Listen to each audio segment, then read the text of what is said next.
Hey, and welcome everyone to Season 4 of the Ruin Hammer live show where we talk all things One New Zealand Warriors. Thank you all for joining us. Tonight, we're excited. We're chatting live with not just the Warriors buy of the season, but arguably the NRL buy of the season in Dylan Walker. And we'll also review the Warriors round 21 nail-biting victory over the Raiders a bit later on. Joining me tonight, as usual, is my good mate and co-host Warrior Roo. Rob, how are you, bud?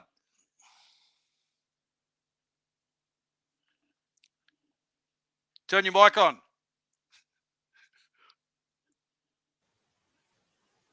That's better. Is that better? You hear me now? Better, mate. I can. Okay. Always technical difficulties when we have a guest. Yeah.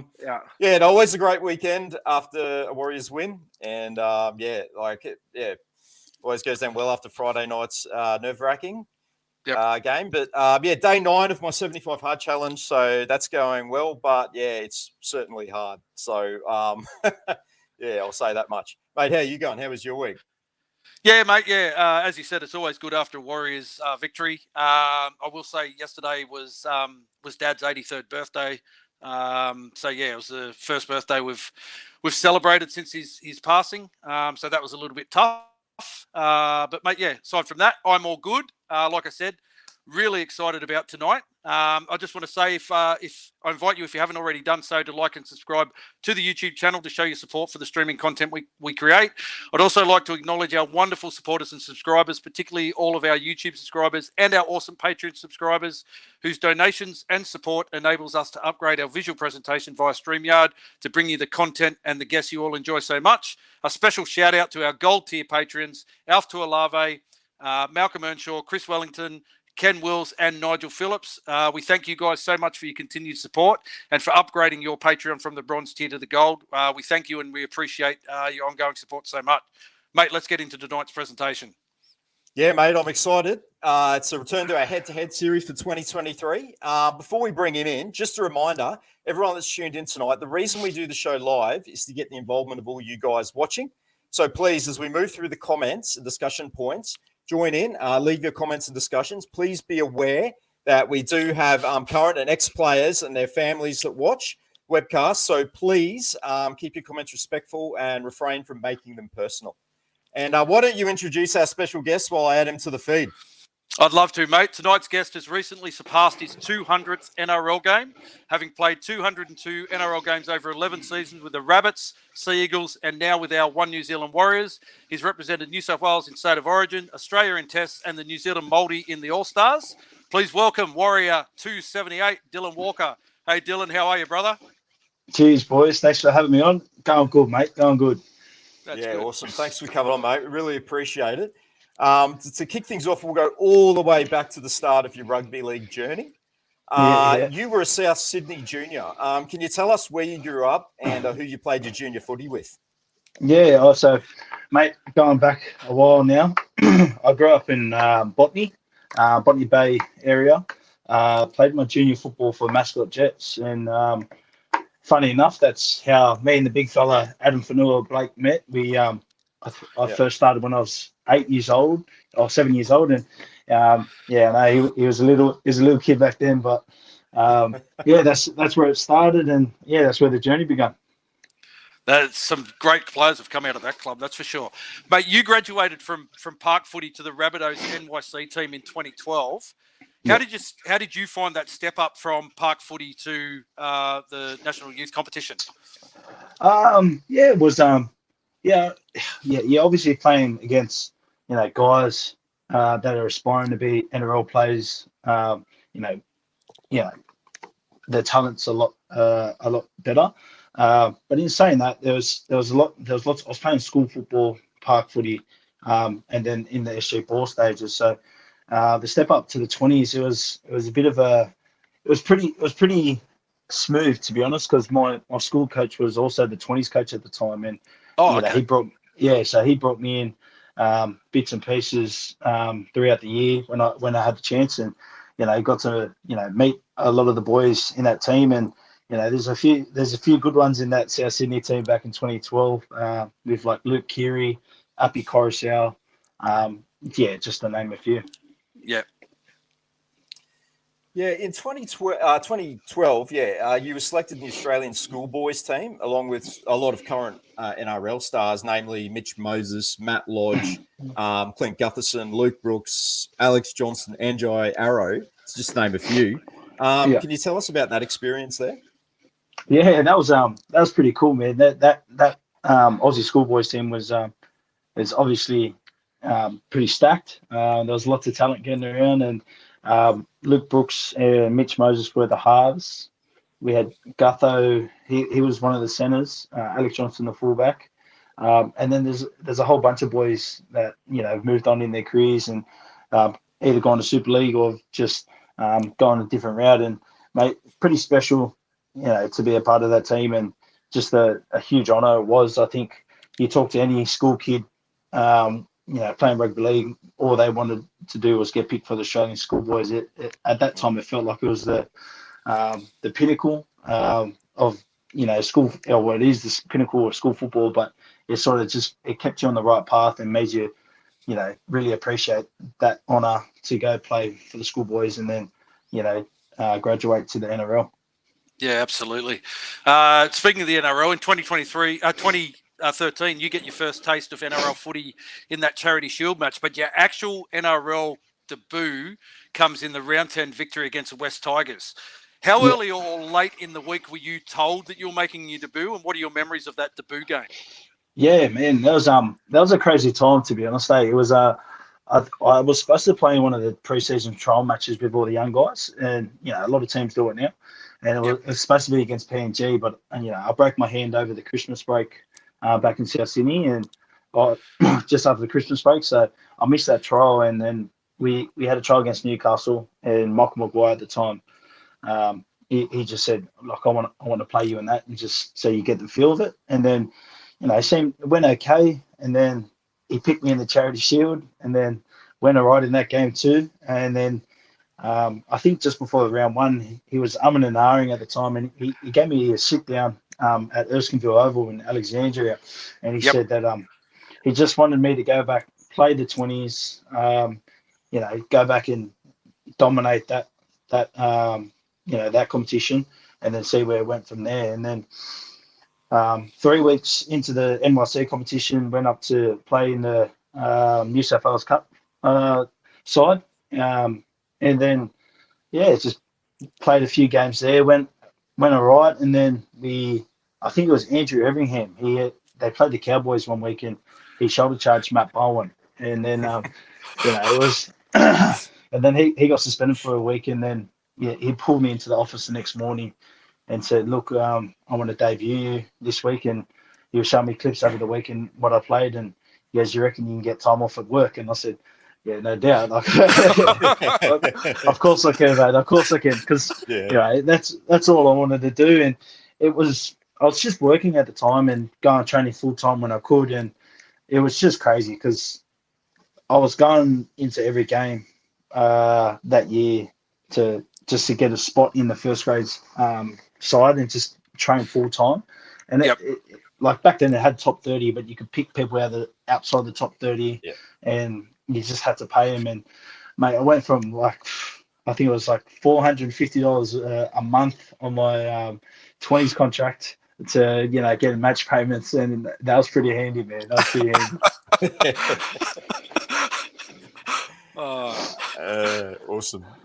Following your debut, you become a regular in the first grade squad, and you played 14 of the remaining 15 games leading up to the finals. That must have been an exciting time for you, especially with the success that Souths were having heading towards finals footy. Yeah, it was. I always had that goal of mine when I was younger. I was like, imagine if you could play or debut in first grade, being an 18-year-old, that'd be pretty cool. I honestly didn't think it was a liable option, going into the preseason that year, because I was only supposed to train up till Christmas and then go back down to the under 20s. Madge obviously liked what he saw, and then he invited me back after Christmas, and then going through the preseason trial games and everything like that, he sort of just fast tracked me through the 20s to the cup and then into the first grades side. And I was just each and every week, I just wanted to play as hard as I could to make myself feel like I belonged in that arena. And, I was fortunate to play every game bar the one through a bit of injury at the time. And, I look back on my career now and reflect on it. It's, I'm pretty proud of what I've done. And, I've never had the opportunity to, go back down to, reserve grade or anything like that. I've always tried to stay consistent and be competitive where I can be. And, and it's just, I think I can hang my hat on and say that I'm very proud of that sort of achievement. Yeah, you went really well that first year. You scored 8 tries in that debut season, 6 in your first 8 games. But do you remember your first NRL try? Yeah, I do. That's when I used to score a lot of tries back then. Now I hardly get over these days. I do. It was Bryson Goodwin. He made a break off tackle 2 or 3, and then I had some fresh wheels back then. I was greased nicely. The hips are a lot looser, so I backed him up, and he beat the fullback, who I think it might have been James Tedesco, and then he just gave it to me, and I streaked away, and mate, what a feeling on debut, scoring a try. All my friends and family were there, so mate, it was it's a good story to tell, I reckon, when I get a little bit older. Yeah, actually, yeah, mate, you did have a fresh set of wheels back then, because I was always putting you in my multis back then. Not so much now, but back then, yeah. Steer clear from me with the multis. I'm horrendous now, mate. Mate, in 2013, you experienced finals footy in the win against the Storm and a loss to Manly. They say finals footy is a little bit different to regular NRL. How did you find it? Yeah, mate, it's when it gets to that September time, it's completely different game. It's all about what I was saying, just like our game against Canberra, where those dying minutes, teams are going to come at you like that, constant with that amount of pressure with the ball. But in those, it's not so much the attack that sort of separates the teams in the finals. It's more about defense and rocking up with the attitude where you're going to stop and then turn up for your mate. Like a classic example is, Dallin saving the try on Sebastian Christian on the weekend. And those moments they're just as important as scoring tries as saving them. And, those are the moments that you get into the finals football. And I was lucky enough to experience it pretty early on in my career through it. Those are the plays that win you those games. And experienced that firsthand against in my first year. We played Melbourne Storm, and we defended our ass off all that game. And we got the cookies, got a week off, and then we were coming up against Manly, where probably renowned for just being a football side. They had great players, people that have done it, and that's exactly what happened to us in that game, where we went up, I think 12-0 or 14-0 in the first 20 minutes, sort of cruising along, and then they scored a try just before half time, and then they come out in the second half and just blew us off the park. They just played football. They stopped tries. They kept, most of our star players like Greg Inglis, Sammy Burgess quiet that year. So, it was a good learning curve for the whole squad.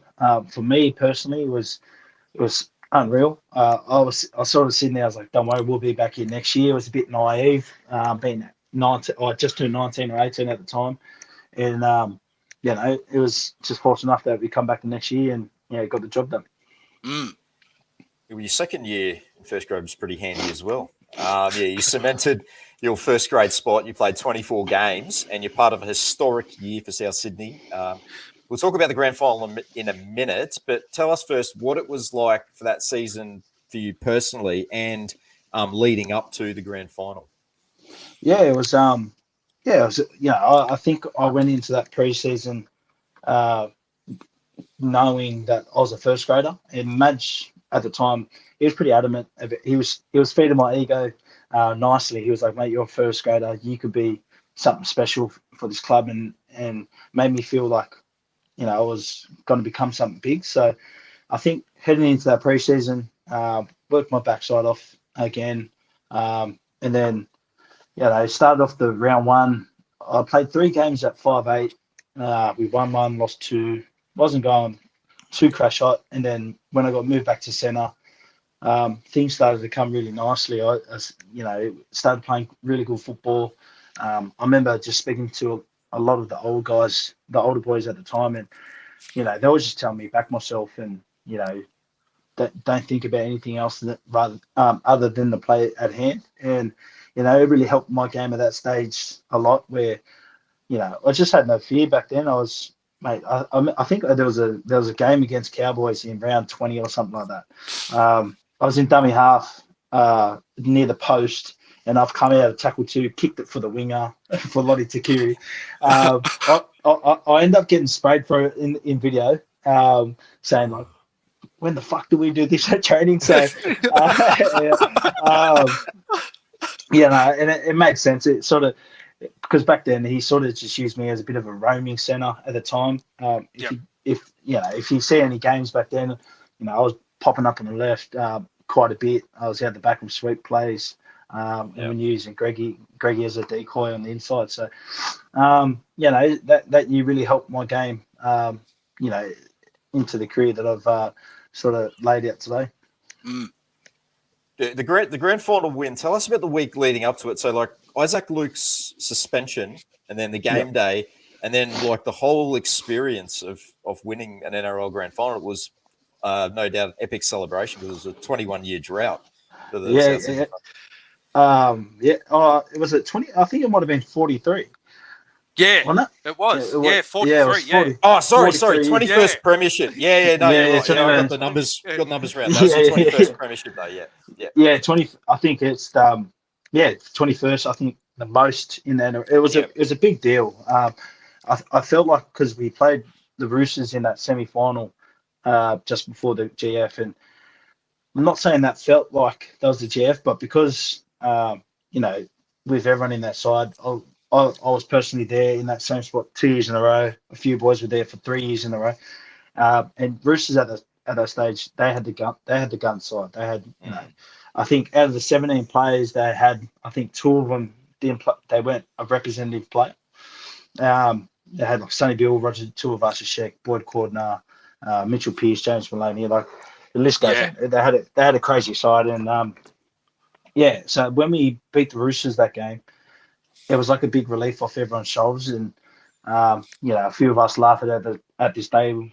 That was the real GF because it was always supposed to be Roosters South, and then no disrespect to the Bulldogs or who was on the other side, but we got all that confidence in knowing that we were going to win the GF, knowing that we beat the Roosters in the prelim, and that week leading up to the actual game day, it's a crazy week, man, and it's. You got back then. There was lots of obligations, like you had to go to the footy show, be around media all day, go to the grand final, luncheon. I know they still do it now, but it was just crazy. We had two training sessions. One training session was an open training session for all the fans. And we're at Redfern at the time, and I think there was like 6,000 people rocked up for the training session, and mate, it was going absolutely nuts, and it was a cool week to be a part of, and winning it and the way we won it sort of just reflected all the hard work that we did over the course of the year. And mate, don't worry, we celebrated hard. Celebrated very hard. No doubt. I was at that grand final because the Warriors played the Broncos in the 20s grand final before that. Was that Jazz Tavanga? Was he playing in that side? Yes. Sure Okay. Yeah, he was. That was I think Solomon Akata scored 3 tries for the Warriors, and Cody Nikorima or Jaden Nikorima, one of the Nikorima boys, scored 3 for the Broncos. The Warriors were leading like 30-6 and got.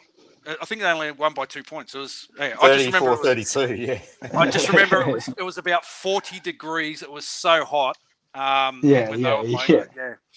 But. Mate, your form was so good that year that you're selected for the Kangaroos for the 4 Nations and play all 4 games in the centres. Tell us about that experience representing your country. That must have been epic.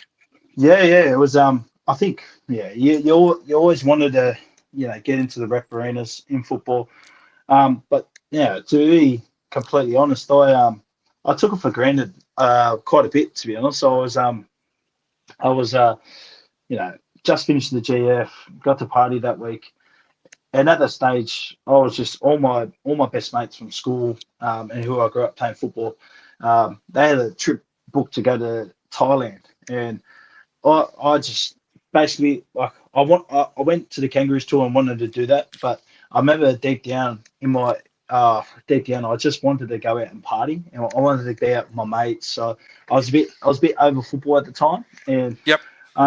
you know, I can sit here and say it now that I definitely took it for granted. Didn't really, go 100% at the time of that series, and my head just wasn't quite in it. And I think that's the difference of being a good footy player to a professional athlete, where I just wasn't professional enough at that stage. I just turned 20. I wanted to party, go with all my mates. I just wanted to do what essentially, boys do.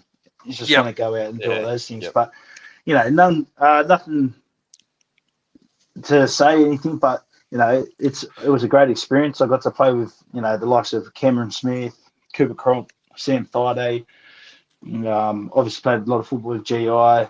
And just been around those caliber top players and how they operate is what you definitely learn off. And mate, it was a great experience for myself. Yeah, would have been. Yeah, 2015 is your final season at South Sydney, and you played 22 games, with your last game for the club in the qualifying loss to the Sharks. As a local junior, how hard was it for you to make the decision to leave the club?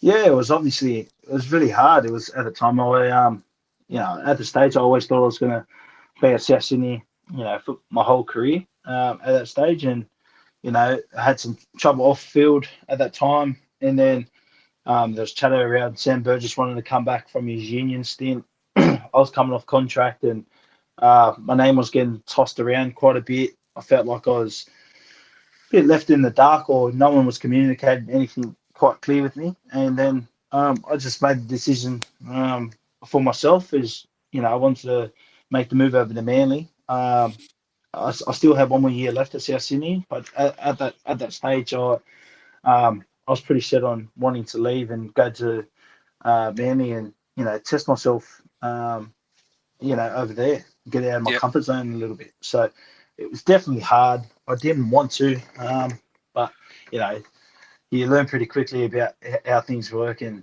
you sort of just got to make decisions. Yeah, as you said, you headed to Manly for the 2016 season. Did you relocate to the Northern Beaches as well, or did you continue living where you were living and commute over to Manly for training and what have you?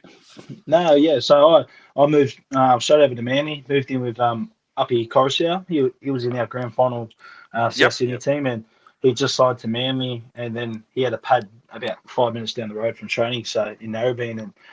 And being from the eastern suburbs around South Sydney area, you never go to the beaches. And when I first made the drive out there, I thought it was pretty cool, man. You got the beaches right there. It was a laid back style, and I sort of just hit him up saying, mate, I'll pay half the rent. Can I move in? And he said, yeah, it's sweet. It'll help me. So we bumped up for a solid year, and then I ended up buying a joint over there that year. Oh, nice. Mate, your form at Manly earns you a call-up for the Blues for Games 1 and 2 of State of Origin that year. What was that experience like playing Origin footy? Yeah, Origin footy, I think it's, as a player, I think for me, personally, I grew up in a household with my mum, and then I always come back over here in NZ, and my old man was living in Masterton at the time. And so I always used to come back here, and all I ever wanted to do was play for New Zealand, do the haka. Yep.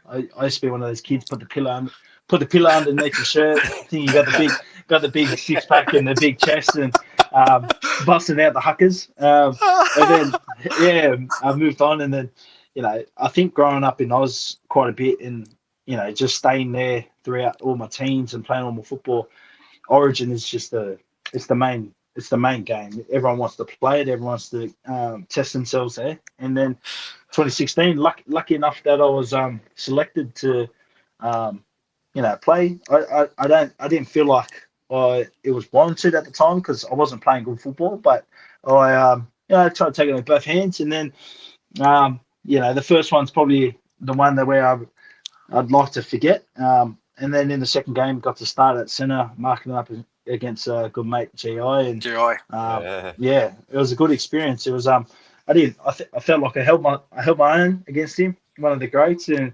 I tried, but it just wasn't meant to be, and didn't have a really good series. But I'm proud enough to say that I've been in that Origin arena, and Absolutely. Pretty cool. That second game that you came up, you marked up on GI, that was at Suncorp, wasn't it? Yeah, that was at Suncorp. Yeah. What's it like as a Blues player running onto Suncorp Stadium in front of that crowd? It's mad, man. That's if you ever wanted, if anyone felt like they could thrive in being in that sort of arena up in Suncorp Game 2 against Queensland, mate, it's nuts, man. It's crazy. the adrenaline pumping through you. You hear all the barking from the side because it's right there, and everyone's just going nuts at you, and you're standing there going like, I'm ready to rock and roll. And mate, it's Oregon. Yeah, that's probably one of the the grand final, that crowd up there, Game 2 Origin. It's something I probably haven't felt before. It's unreal. Just back to Manly, you played 18 games in 2016 there, predominantly at 5'8", before you moved back to the centres in 2017. Which out of the two positions do you prefer? I think my game, my game sort of evolved. I grew up playing 5'8", and then getting into centre was my first. That's how I got introduced into first grade. Yep. And I sort of just grew at home there in centre and sort of understood the defence side of things. And going back to 5'8", that's something that I always wanted to do, and that's why I made the move to go to Manly, because Trent Barrett at the time said, I want you to play at 5'8". And I thought I knew a bit about football. And as I've gone throughout my career, and even this year, speaking with Webby and how he looks at the game, I like to think that I'm a student of the game and how to understand defense systems and attack systems. And it's not so much, playing up to a certain particular plan, but back then in 2016 when I was playing 5'8", I just didn't understand football the way I do now. And I think it just led me on a path of sort of steering away from centre a little bit, because you can get really stuck on one side of the field. And in 2017, I probably had one of my better years. In 2017, those gave me the free rein to sort of roam and do what I needed to. And I think at that stage, I thought, you know what, centre's the spot to do it for now. But then over the years at Manly, I've sort of always got thrown back into the 5'8", but I understood the game plan and football logic a lot more. And hanging out with, being with David Cherry Evans, who's a good mate of mine, and we grew closer over the years while I was there. And mate, just learning off him a little bit, it made me become the player I needed to today. I'd like to say, because when you're in centre, you're taking play 2 or 3 carries sometimes and have to do the dirty work. Yep. And I've learnt that trade quite early on, and then in the halves you sort of got to know what you're playing to play for a reason, not so much just a hit up. You're playing to play for a reason, and how you're moving the team around. It's that sort of made me think about the game a lot more like that way. And then it's just suited my game to a T now that I get to go in the middle, a bit of ruck speed, a bit of leg speed through it. Can take a tough carry when need be and run the ball hard, and then also have the ability to move the ball if I see something, and Sean's out the back and we're sort of just feeding it to him, or creating plays within ourselves. And it's just this new role that I do now in the middle, a bit of a ball playing 13, and then having the ability to run on first receiver. It just suits my game to a T. Yeah, we will get to your Warriors stuff, but you're right. And as fans watching, it's kind of an energy and intensity lift every time you come onto the field. Is that seriously? Is that something that you're conscious of, that you're trying to do, like just inspire the team in that respect as well? It's probably not so much to inspire the team. It's something that I've just always done as a player. Was especially if I was at centre, was run hard into the defensive line, get a quick play the ball. It's I don't have it in the forefront of trying to inspire the team, but I do. I think when I do go out there, there's always this confidence I've had is be the best player on the field, and whatever it might be.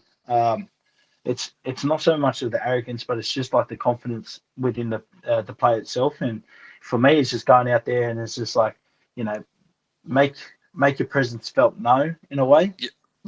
Makes us like shit. Like fuck, he's coming on the field. We got to watch out for him.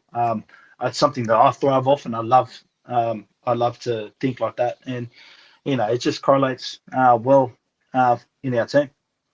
I think the oppositions actually think fuck he's coming on every time you come on, mate, because it is. It's an intensity level. Just going back to Manly, you took on the goal kicking role in your early years as Manly as well as a backup to Jamie Lyon and in 2016, and then you kind of shared the load with Matt Wright in 2017. 42 from 64, not bad, mate, not bad at all. Were you a kicker? Were you a kicker in your junior days? Yeah, I was actually. I that's why I sort of got the nod. I was behind Adam Reynolds at South, and no one's taking Adam Reynolds' spot. Basically, he's not giving that tee up for anybody. But in 2016, did a bit, and I was kicking quite well in 16 when I had to, and then in 17 when I got the job full time at the start of the year, it was going all right, and then I don't know, it just fell off a little bit. The confidence was shot. So there was a few goals. I think the one down in Canberra.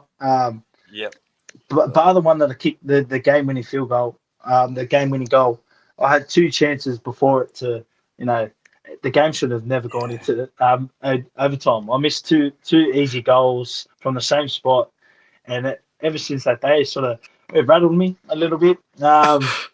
And then I kicked the one in the overtime, and I sort of just tried to go on with it throughout the year. And I think after that year, sort of just sat down and was like, you know what, I'm a good backup. I'm not the starter. I'm a good backup. Like if you need me to kick the goal with the game on the line, I'm happy to be that guy. But if it's a consistent level, I'm not that guy. I'm a good number two. I'm a good Robin. That's what I was going to ask you. Not being a regular kicker, do you feel the nerves when you're lining up a kick, particularly those sideline conversions, and particularly when you're playing away from home? It must be tough with the crowd sledging that goes on as well. No, it was that the sideline ones they're not bad, and the sledging I can cop the sledging. It's those shit kicks in the middle where you're supposed to get, and you know what I mean. Like you're supposed to get them, and if you miss it, they're like, he's a shit goal kicker. Those are the ones I struggle with because I like the big moment ones, not so much the ones that just go, here you go. But that's what I guess the good goal kickers do. Every kick's important as the last. So if it's kick to win the game, I want it. But other than that, I don't really care. All right, take note, Webby. Short. Oh, he already knows. I've told him like I'm a good number two, and if your game's on the line, Sean's pretty good at that. But I'm a guy number two. If there's ever a spot, okay, I'm the guy. I'm the guy. So the back end of your Manly career, so 2018 to 2020, you continue to play a lot of 5'8" and centre, but in 21, that's when your role within the team transitions to that bench utility role. How did you feel about the change in position and the role you were going to play at that time? And we all know now it's a masterstroke from Desi, but at the time, how did you feel about that? Yeah, it's you know what, it wasn't. Desi, he wasn't the one that come up with the idea. I told him. So I'm gonna have to take credit. Really? I'm gonna have to. I'm gonna have to take. It wasn't Desi's idea. I retract my statement. Yeah. Yeah. So that year, in 2018, I had lots of injuries. 2019, I played centre, but then moved back to 5'8", and then we end up going for a good run, beating some big teams. And then we end up going to the game just before the prelims, and we should have beat South Sydney, but we got done through the Jakey pullback, and that was all. We lost Turbo too, like 3 weeks before the final started, and we ended up playing really good football. And then 2020, another injury season, and then 2021, Turbo got injured in the preseason, and he asked, and I was training centre the whole time that year, and then he said that, can you play fullback? And I was like, oh yeah, well, let's give it a crack. Like, let's have a try. And that went horrendous. I wasn't playing good football. Our whole team wasn't playing. We lost 4 on the trot, getting smoked by 40, probably out of three out of the 4 games. And I ended up doing my hammy against the Warriors in Central Coast. Yeah. I got dacked. It was by Shaq. I got dacked, and he covered my ass back up. Roger ended up putting my pants back up, and when I was coming back from that injury, the boys were going real good. That's when Turbo had that crazy year, playing outstanding footy, and then we had Jake Trebojevic out. He's the ball playing lock there, and he was injured. And when I first was coming back, he just goes, "I'm going to put you on the bench and see how the centers go, and then I'll put you back in the centers." I said, "Nah, leave it. Like, the boys are playing good." I go, "Put me on in the middle." And he goes, "Nah, I don't know." And this is against Cowboys when my first game back. And I go, "No, put me in the ball playing middle." Like, I go, "I think it would work." I go, "We don't have Jake there. Put me in the middle." And he said, "Oh, we'll see how he goes." And in the last, I think, 15 minutes of that Cowboys game, he sort of got my card, and he goes, "All right, you're going on in the middle." And then, my first set in the middle, I think it was a scrum. Made the tackle. The play went away, and then went Jason Tamalolo, Jordan McLean, Cohen Hess. 3 tackles in a row. I've come out to a burst of energy, hit 3 tackles in a row. I'm walking back. They've kicked it out. It's like, holy fuck! Like, what am I doing in here? And then the boys are laughing. We end up dishing them like 40 points that night, and all the boys are laughing in the video. They're going, "Fuck, how was it?" I was like, "Oh, it's a big wake up call." And then after the game, it sort of just flowed of how I sort of played when I was a young guy come through the junior ranks, but that was being so ball dominant, like being first receiver quite a bit when I was younger. That's just how because I grew up playing half back in the number 7, and that's how I sort of learnt my trade through the junior footies. And then when I come on the field and playing the ball, playing middle, I felt real comfortable being getting the first receiver and then giving it out to our halves. And then after that week, the next few weeks sort of just went along, and we had a real good game against Titans, and we ended up putting 50 on them. And it was, I think it was like 34 points in the second half with the last 20 to go.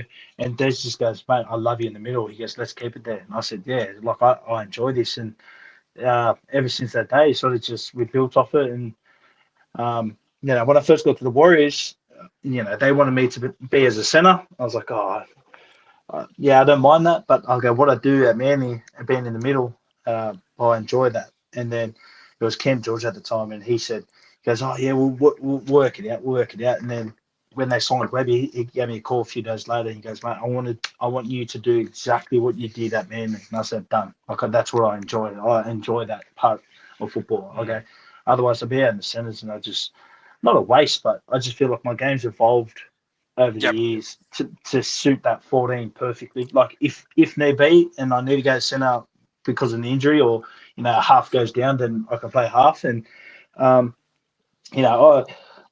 personally think that I'm probably one of the few 14s out there that could fill every single position on the field. Yeah, I think so too, mate. Desi, he comes across a little eccentric, kind of like a mad scientist. What's he really like? What is he really like? Deep down in his heart, he's one of the boys. He'll back you to the death. Don't get me wrong, he's awkward to talk to sometimes. I get that impression. Yeah, he's got a real weird sense of humor, and it's all that. But deep down, he's a good fella, and I've got a lot of respect for Desi, and I even caught up with him and played golf with him. I think it was the first buy. I ended up staying back in Sydney, and then end up playing golf with him and one of the other guys I got close with in Manly, and one of the Manly boys. So me and Desi got a real good relationship. He's a good dude. He's helped me through a lot, and mate, he's a champion bloke. Did you ever see him? Like, have you ever seen vision of him play? Because Desi was actually quite a good footy player back in his day, and he was one of the fittest guys that ever played as well. Yeah, he was super fit. Yeah, there used to be some funny stories. A few boys used to, like Beaver Menzies. They reckon, and even some of the ones that he played with, like they reckon he used to wear a weight vest on him before training, put a weight vest on, and hop single-leggedly around the field to get the lactic acids through his legs. Like he used to do one around the field with one leg, and then once he's got around the field, he used the other leg. And I'm like, mate, what a surely. I remember asking him, I was like, Desi, surely a few boys in your team would have been like, you're a fucking weirdo. And he just goes, nah, they knew I was just a tough bloke. And I was like, oh, okay, whatever, mate. But I did hear things that he was one of the fittest guys, and and he was obviously a good player. Played a lot of rep footy, so Desi, me and him got a good relationship. We're pretty cool. Yeah, good. Yeah, just finally on that 2021 season, you played with Tommy Turbo. He was in absolutely scintillating form, nearly took Manly all the way to the GF. What is it like playing in a team where you have a player that is having such a dominant season? Yeah, it's mate, he couldn't do no wrong that year. Like every time he got the ball, it's either he was setting up a try, setting something up, and he was in, like I've never seen football played like that, to be honest. Like how freaking it was. I think that's got to go down as one of the best individual seasons by far. Sure. Yeah, I reckon. Ridiculous. Like some of the stats, like he had 3 tries or 4 tries, 3 tries. Like I think he had a stat where he scored like hat tricks whenever he scored or hat tricks or something like that. And it was just, mate, he was crazy that year. I actually thought, even watching that Origin that year when he played that first or second game, when he just he went off, he went nuts. I thought this bloke he's actually clocked rugby league, like he's actually clocked the game. Like, I thought, like how complete of a footballer he is. And people, everyone knows, like Tommy's a smart dude. Like he's switched on. He's very methodical about how he goes about things, and on the back of that, he's a good dude, and he just comes from a real good family. Like the family champions, like mum, dad, his other brothers. Jake, obviously the nicest bloke in rugby league. And I was just going to say that. Mate. It's just, they could do no wrong. To be honest, they're just a great bunch of people, and I've got a lot of time. They've got a lot of time for me, which is hard to believe because I'm just a rat bag from bloody Botany Mascot area, and they always say come over for dinner or saying hello. So good people. Yeah, that was a big season for him. I think he only played 15 games that year too. He had and was just so dominant. Yeah, it was a crazy year from him. It was, mate. Midway through the 2022 season, it's announced that you have signed with the Warriors. Tell us how that came about. Did they approach you? Did you approach them? And what was it that attracted you to the Warriors at that stage? Yeah, I think just with the Warriors, it was just before the season kicked off. I played in the Māori All-Stars. It was obviously my last year at Manly. I sat down with my manager. He was just saying that, there's a few clubs that they're keen. He said, Manly just want to see how you go halfway through the year. And I was like, oh, yeah, sweet. Like, it was just one of those things. And Manly were keen.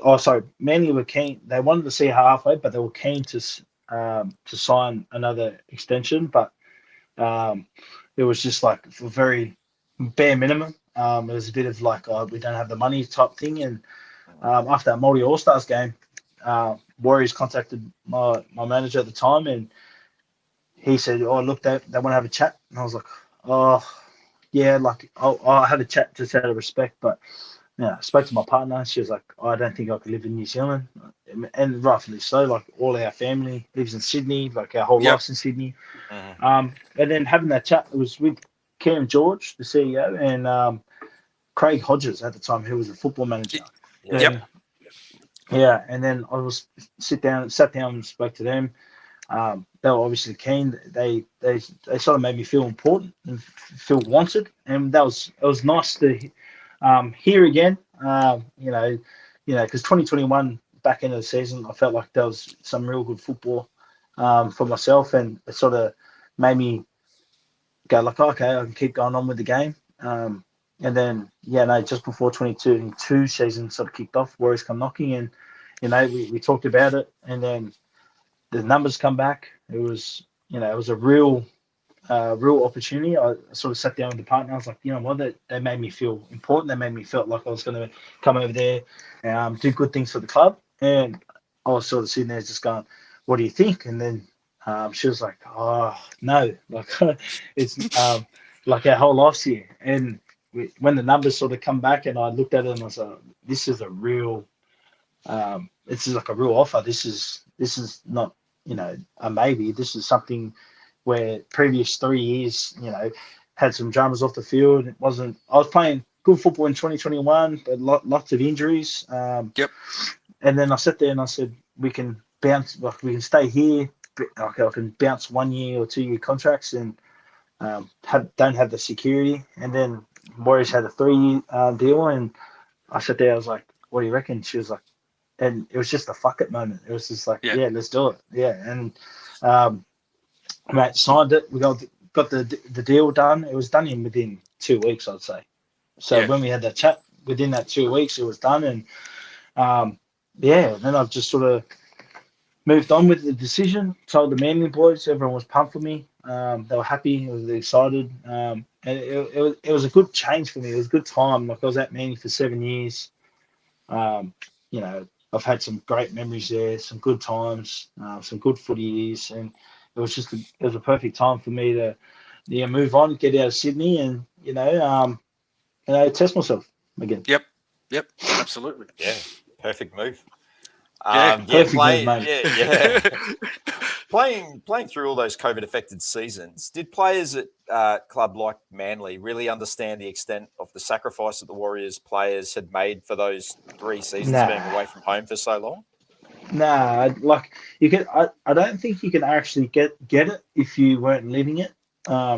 It's easy to sit back and look at it of what they did was move over, leave their families behind, and be like, oh, that's tough. But I can't even fathom or comment on it, because I feel like it would be disrespectful in a way where I'd be like, fuck, that's so tough. But to actually not live it or actually be around it and see, the struggles about it, I don't want to sit here and tell them it's like, oh, yeah, man, you guys did such a good thing, because I would find that disrespectful if I was in their shoes, if someone was like, oh, you guys are the heroes, or you did so good for the game, because I would look at it as like a backhanded slap, and it's just like, no, you don't actually quite get it. Like, and that's where I think a lot of the boys have, like, even just speaking with Tohu, he reckons that was his worst time of his career at the time, because being away, and I couldn't think about it. I couldn't even fathom of what they were going through,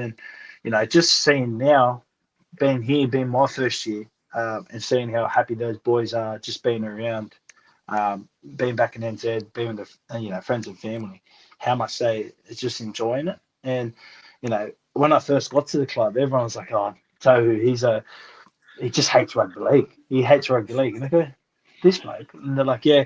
And when I got there, I love, me and him just, I love being around him. He just makes me a happy person. Like, he's so, I wouldn't say he's negative, or like, he's just a real like, man. And I'm like, I'm just into him. I'm like, you play it off. I was like, I know you love this game. Like, just tell me. And I'm always into him. And he just goes, I remember one day we're in pre-season and he's just like, there's been about 10 weeks, everyone's just heads a little bit down. And then he's coming with a big smile like this. And I go, what? And he goes, this is the first time I haven't threatened to quit rugby league. And I look at him, I go, what do you mean? And he goes, because every year I have a thought, it's like, why do I even do this? And I was just like, oh, okay, I think everyone has that idea. Okay, so what's changed? But like, I'm sitting here with a big smile on my face trying to get the morale up in the team room. And I'm sitting there, it's like, what's changed? And then he's just going, well, you think it's you? I was like, I know it's me. You enjoy my time. And he's just cacking at me. And mate, I've loved every moment.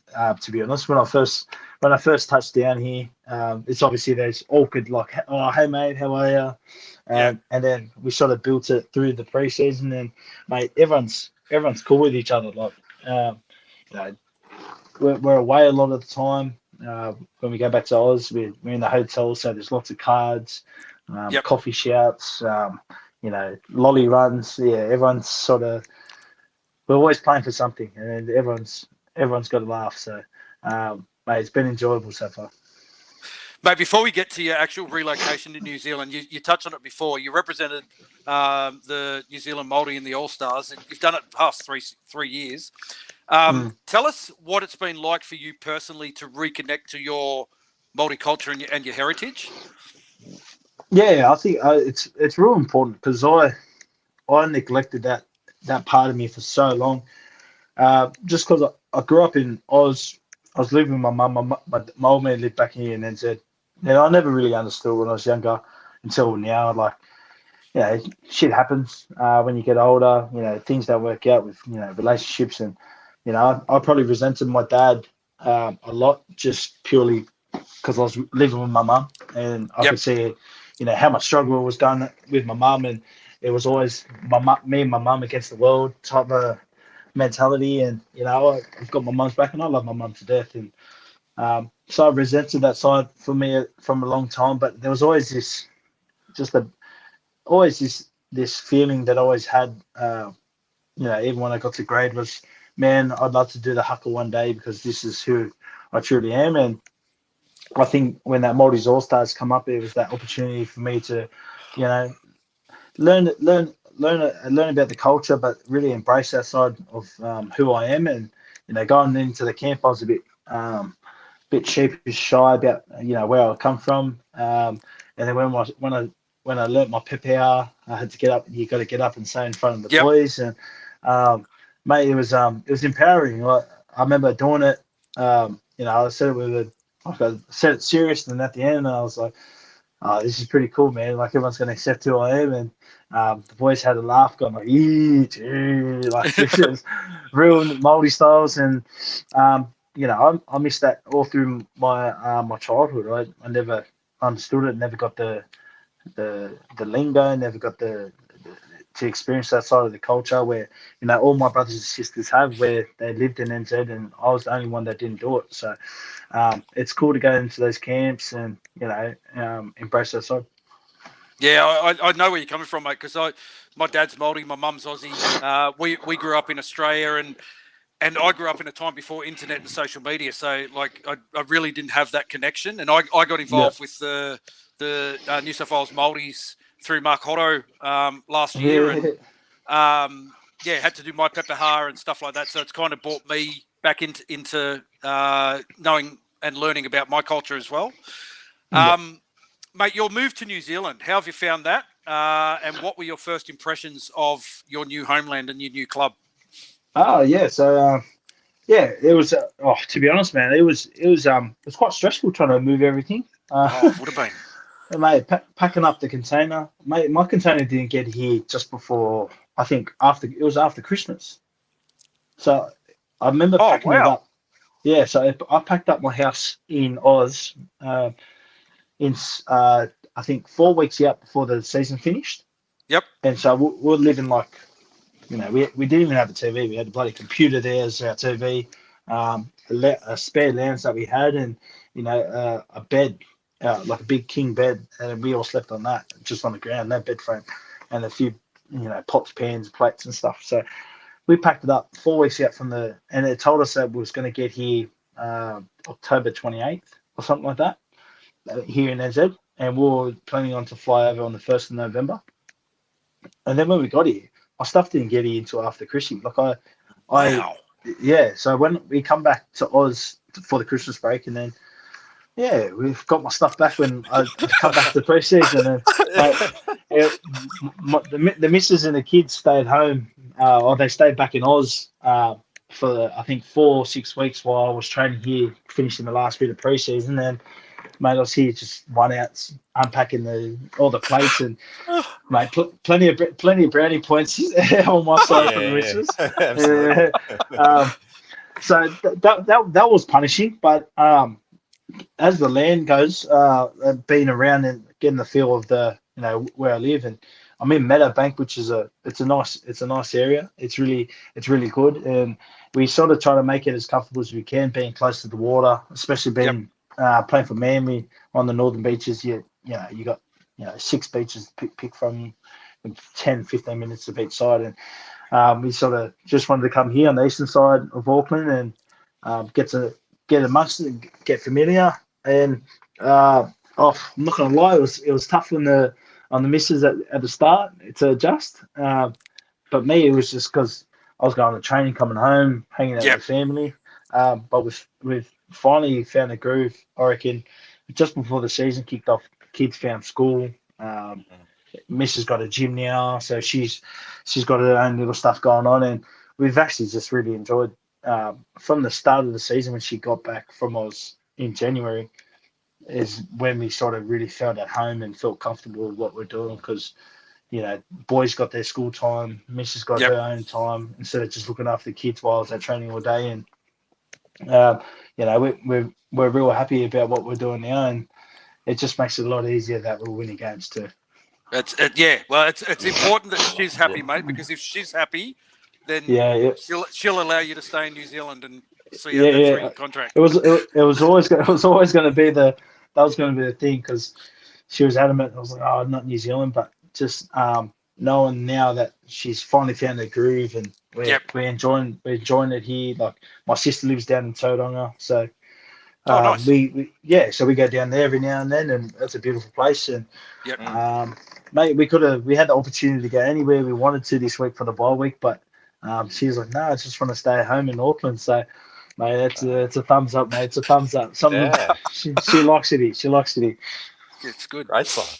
Excellent sign. Yeah. That brings us to this season, 2023, and Andrew Webster obviously being appointed as coach, the quality of the new signings for the club, and also the fact that the team had returned home and could actually do a pre-season at home. For the fans, it felt like the horrors of COVID had finally ended. So, new chapters, new beginnings. It's almost like I wiped the slate clean and we start afresh from here. Is that what it felt like for the whole squad? Yeah, I think, the boys going through that little COVID year, there wasn't too much said. All it was said about it was like, it was shit. It was shit. And then as soon as Webby come in, it's sort of, he wanted to, he allowed everyone to get it out within that first block of preseason, so just before Christmas. But he goes, I want a meeting at the end of just before Christmas, gonna not so much a meeting, but just like, I want it gone by then. Do you know what I mean? Yep. So he just goes, get everything out, say what you need to say, like how good's it been home. But before the Christmas break, I want it to be done then. And then when we come back, it's like, all right, we got like this is the season. So he's allowed the time for the boys who thought like, oh, it's so good being back, and it's been awesome. It was a shit. Like, he just allowed the emotions play out. And I come in with a fresh slate, a few other boys as well, like Mitch Barnett, Luke Metcalf, Chan's coming back, Murata Niokore, and there was a whole bunch of other young lads too. And I think it was just, I looked at it as a way, and I explained it, briefly with Webby, because we have conversations quite a bit. It was a good play from the club of, they didn't keep people that didn't want to come back to NZ, so they let them go. And there were some decent players, like I think you and they can, they could have easily said like, no, stay trying to get, but they just let everyone go that didn't want to come back to NZ. Yep. And that's even with the previous coach. And I felt like that was a great move by the club, purely because why would you want someone to come here, try and work it out when they've got second thoughts about it? Now you've got a Yes. whole group of guys. Now you've got a whole group of guys that want to be here, that actually want to be in NZ and play in NZ and then do all that travel. Otherwise, you're going to have this bicker with some guys saying, "Oh, like I just want to go back to Oz," and it creates a cancer. Like it's not a bad. It's not a bad. It's not a good way to explain it, but in groups like this, in sports and professional athletes, and a system like this, all it takes is a little bit of poison from someone, and then everyone gets poisoned by it. And it could be briefly, it can be a lot, but I always thought, always have a positive attitude and vibe, and how you say things, and it could be not serious, it can be serious, but how you say things to a group, or like you have this little chatter, can really affect people in the long run. It can just come out in different ways, and I think that's what's very important. Where Webby's allowed your emotions to get it out before the pre-Christmas, because it just sort of created everything, and it's just all right. Now we can push this to the side. We've got it out. This is what we're doing, and I think from a club perspective, they didn't probably go out and spent a lot of cash on big name players like I reckon the Bulldogs have.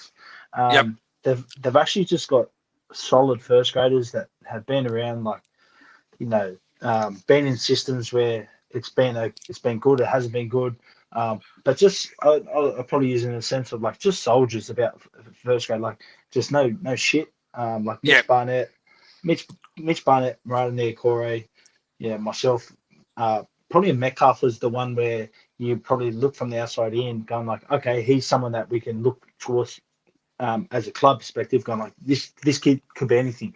Where you look at me, Mitch Barnett, Chance Nickel Klokstad, probably Marata Niokore, like not out and out stars, or I'd personally say that like I would never call someone a superstar or a star, but like it's not. People, they don't get persuaded by guys like us because it's probably not the headlines. But I reckon as a club perspective, it's a perfect mixture of just hard working first graders that know what they bring to the club. It's professionalism. It's guys that still got a lot of fight. It's not like we're bloody washed up at 30, 33, 34 looking for a payday.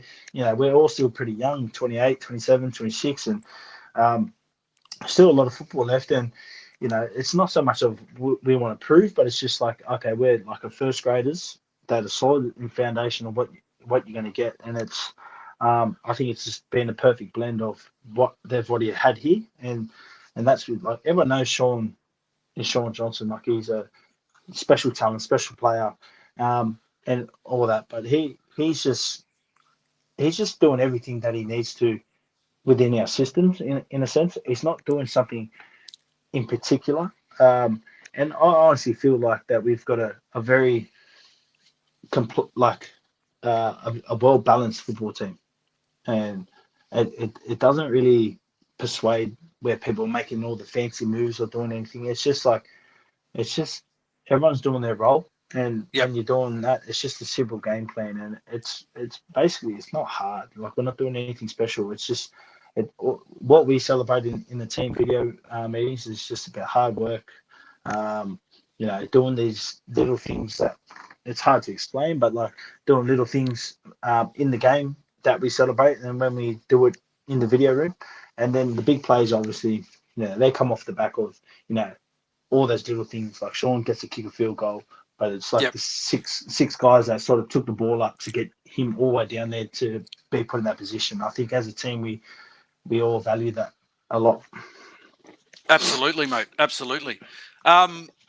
You've played under some good coaches, some experienced coaches. Webby comes from a great system with Ivan at Penrith. He doesn't seem to get rattled or overly emotional. He seems really level-headed and really calm when he talks, and an extremely smart coach. How have you found him personally? Yeah, I was honestly, I think with Webby, I just me and him get it. Like we get along really well. Like I just get exactly what he's trying to say and what he's trying to do, and it sort of aligns with me just on a personal level. Like he allows you to get your emotions and your frustrations out, where some coaches go like, nah, that's bad, or it could be, don't do this, don't do that. Like, Webby allows for those mistakes to happen. He allows for you to, have the blow up, because if you bottle it in, it's going to come out in worse areas. It's going to come Yep. out somewhere else. And I'm a big believer that, like, what I've gone through personally, I've just felt like that just aligned with me straight away. Like, as soon as you said, like, we had a good conversation about it. I've gone like, you've got to let your emotions out, good or bad. And we've had the conversation where I sat there and I was like, like when you do something great, your emotions just come out and it's uncontrollable, and everyone's like, oh, how good was that? But then when something bad happens, you're automatically going to go, oh, okay, what's the next job? Move on. But you can't know what's the next job if you let the emotion out. And I Yep. think that's what's the very important part. Like, that's a very important ingredient, what you're trying to build within an organization, because it just allows boys to be themselves. It allows them to be who they are. And that's where you get the good connection from, because now you know that if someone's had that moment, it's like, okay, you're done, let's move on. Instead Yep. of like, oh shit, something's going to pop off. You know what I mean? Like, you've been agitated or been, a bit wary of it. But I just think that, mixed with how he looks at the game and all the details and how he wants to play the game, it's made me just get, another look at a side of football that's probably never been explained to me before. Yep. And it's refreshing, because now you can go into the game like our front rowers know exactly what, if something like a try on the weekend when Jack One made that break, Adam Fanua Blake would know exactly, like, why didn't they do that? You know what I mean? Like, just the understanding and teaching, everyone involved of, like, what the game plan is, and like the front rowers know exactly what the wingers and centers have to do, not just purely because the student, like, they're, boys are bringing pen and paper to the meetings and just writing stuff down, and it's just really cool. Yeah. Yeah, interesting. Yeah. So round 1, 2023, you finally get to pull on the Warriors jersey for your club debut against the Knights of Wellington. Tell us about those feelings and running out for the Warriors for the very first time. Yeah, it was cool, man. I think it's just been a Māori boy. You've always seen the Warriors, and growing up watching them. I remember I used to love Mark Tukey, to be honest. Hey, great man, Tukes. Good friend of ours, Tukes. I haven't told him directly, but he was probably my favourite player. Just purely, he was just, I don't know, just I loved the name, and he was just a big front rower. Like, I was a bloody half at the time watching it, and Mark Tukey was always the name that used to pop in my head. I was like, I just used to love that, like, just a knockabout, like, playing football. And we'll have to let him know. It was pretty cool. Yeah. I've seen him plenty of times, and I've chatted with him heaps, and I haven't had the courage to say anything. Like, man, you used That's to be. Right. We'll tell him. We'll like, you used to. Yeah. But running out for that first game, it was cool. I felt like a lot of pressure because we did all this work in the preseason, and to be honest, I've said it lots. I just didn't want to be a shit signing for the club. I just wanted to, like, in the past years, it probably hasn't worked out for a lot of players. I just didn't want to be another byproduct of someone like that, and I wanted to pour everything I had in these next 3 years and do something special with the club and try and change things around to good fortune. And I think everyone wants that, but it's just nice to know and good to see that things are are going quite well for us this year. And I look at it now going like, it's just not done yet. Like, I feel like we potentially, I just love how the hype gets around because it gets you excited about your football. But I still feel like within the process of what we're doing and how we're getting going about our business with the football games, it's and this is credit to Webby and the coaches. It's just no one's getting lost in the moment. I feel like I've been guilty in the past where you can get lost in the moment and it can take you along where you don't need to be. And it's just good to know that, like, each and every week, okay, yeah, we could be sitting quite well on the ladder, but the process of what we're trying to do each and every week, it just narrows us straight back and me personally, it just narrows me straight back to going like, okay, this week is just as important. You know what I mean? Like we've got Titans coming up, and we're not taking them lightly or anything, but we're definitely not taking them lightly. But you're going there with a process-driven mindset of going like, okay, what do we need to do to make ourselves better in the long run? Yeah, absolutely. Mate, we started the season with a win against the Knights, a rarity in Warriors history. I think it's only the 7th time in our history that we've actually won in round 1. A win at home in Wellington. Round 2 is a loss in Sydney. Round 3, we go to Townsville for a win. And then round 4, we go back to Mount Smart Stadium, or we go to Mount Smart Stadium for the first official home game of the season. How have you adapted to the amount of travel the Warriors have to do? Oh, yeah, it's tough, man. I'm not gonna lie. The travel does get to you. I think they've made a great plan. Like our performance staff have made a great plan of how travel works, and they were very clear from day one. It was in preseason. I'm like, if we play in an early game over in Oz, let's say like a 2:00 Oz game, or because that's basically when the New Zealand the Warriors get the time over in Oz, is that if you play in the early time, we fly 2 days before. But if you play later, we fly the day before the game. Yep. So we get, it just made more sense. And then sometimes we could fly straight after the game, or the next morning, we leave in early morning. The travel, I don't think you could ever get used to it. I was even speaking to Simon Mannering when I first met him. He goes, "Oh, how you find the travel?" And I was like, "Oh, yeah, it's tough." And he goes, my whole career, I never got used to it. I was like, "Geez, bud, thanks, mate." 300 games of it. No. So, but it's good because I like to. I don't really like to feel negative things or say negative things, but it's just an opportunity for us to get to know each other a little bit more, have a bit of laughter, play cards, bit of banter. And it's just good. Like I think we've dealt with the travel as good as it can be this year, to be honest. Yeah. Well, speaking of banter and getting to know people, the Cowboys game saw the return of one of our favourites, Jazz Tavanga. You two seem to have really hit it off on the field, complimenting each other's gameplay. We've dubbed you guys the Twins of Terror. We've even got a shirt. We've even got a shirt honouring both of you guys. What is it like playing with a guy like Jazz, who, mate, he's just Warriors through and through? Oh yeah, it's I'm guessing every club's got a Jazz Tavanga. You got to have that. You got to have that guy. Like, if I look back on my time where I was at Manly, that was probably Jake Trbojevic. He was just a hut inside the team. Jazz, he just loves the club so much. Like he interacts with people, like the fans and stuff at the games. Like I don't know, his interaction with people it's really cool. Like it's just Jazz being himself to other people, and it's pretty inspiring to see. Like you sit there and you're like, oh, you're actually a pretty cool dude. And me and him, obviously, I first met him on the Māori All Stars a few years ago, and mate, we hit it off like that. We're both two just, I don't know, just we're pretty much just the same. Very similar. Very similar. Very similar. And I can't wait till he gets back because, with him, I feel like our game's just going to just get better because he's just tough. He's got good leg speed as well.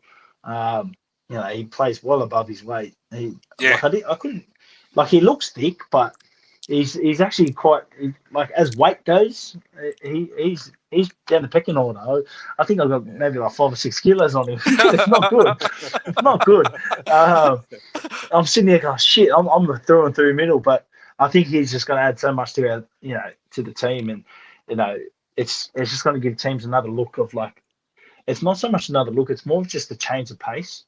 Yes. And and like you can have all the big guys and the big, and we've got that. We've got Ads doing that. Ads, I'll be real. He's alpha male. He's probably the alpha dog, as intimidation enforcer type wise. And then we've got guys like Mitch Barnett, who's just he's a dog. Like he's just he's a hard worker. He's A aggressive. grinder. Yeah. He gets into your face, and he's just tough. It's what you need. Like you need people like that in your team, and he's got football in him too. So it's a bonus. And I just feel like once Jazz comes back, then him and I go on the field. It's a different pace that you've got to play now, and I don't think too many clubs have that type of luxury as a bench as bench goes. Yeah. And as it just goes on, as games go on and you come against the better teams, I honestly don't see too many teams have, as a durable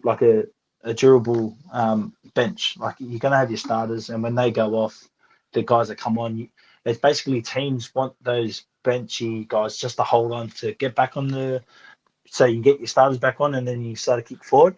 Yeah. Where I think me and Jazzy, we take it personally when we come on, especially when he first got back against the Cowboys, was just go out there, and I was like, no, they got to deal with us now. And then we just try to cause as much havoc, much mayhem as we can. And, got big ads doing what he does is run fucking 400 meters a game. And so, and then Barney, who I think he's playing some good football at the moment. He's scoring tries, he's making line breaks. And then you got the ever so reliable Tohu Harris, who's just a big thing, just a big lurch, just a big. What's his name from Star Wars? What's his name? Chewbacca. Big Chewbacca. Big Chewbacca.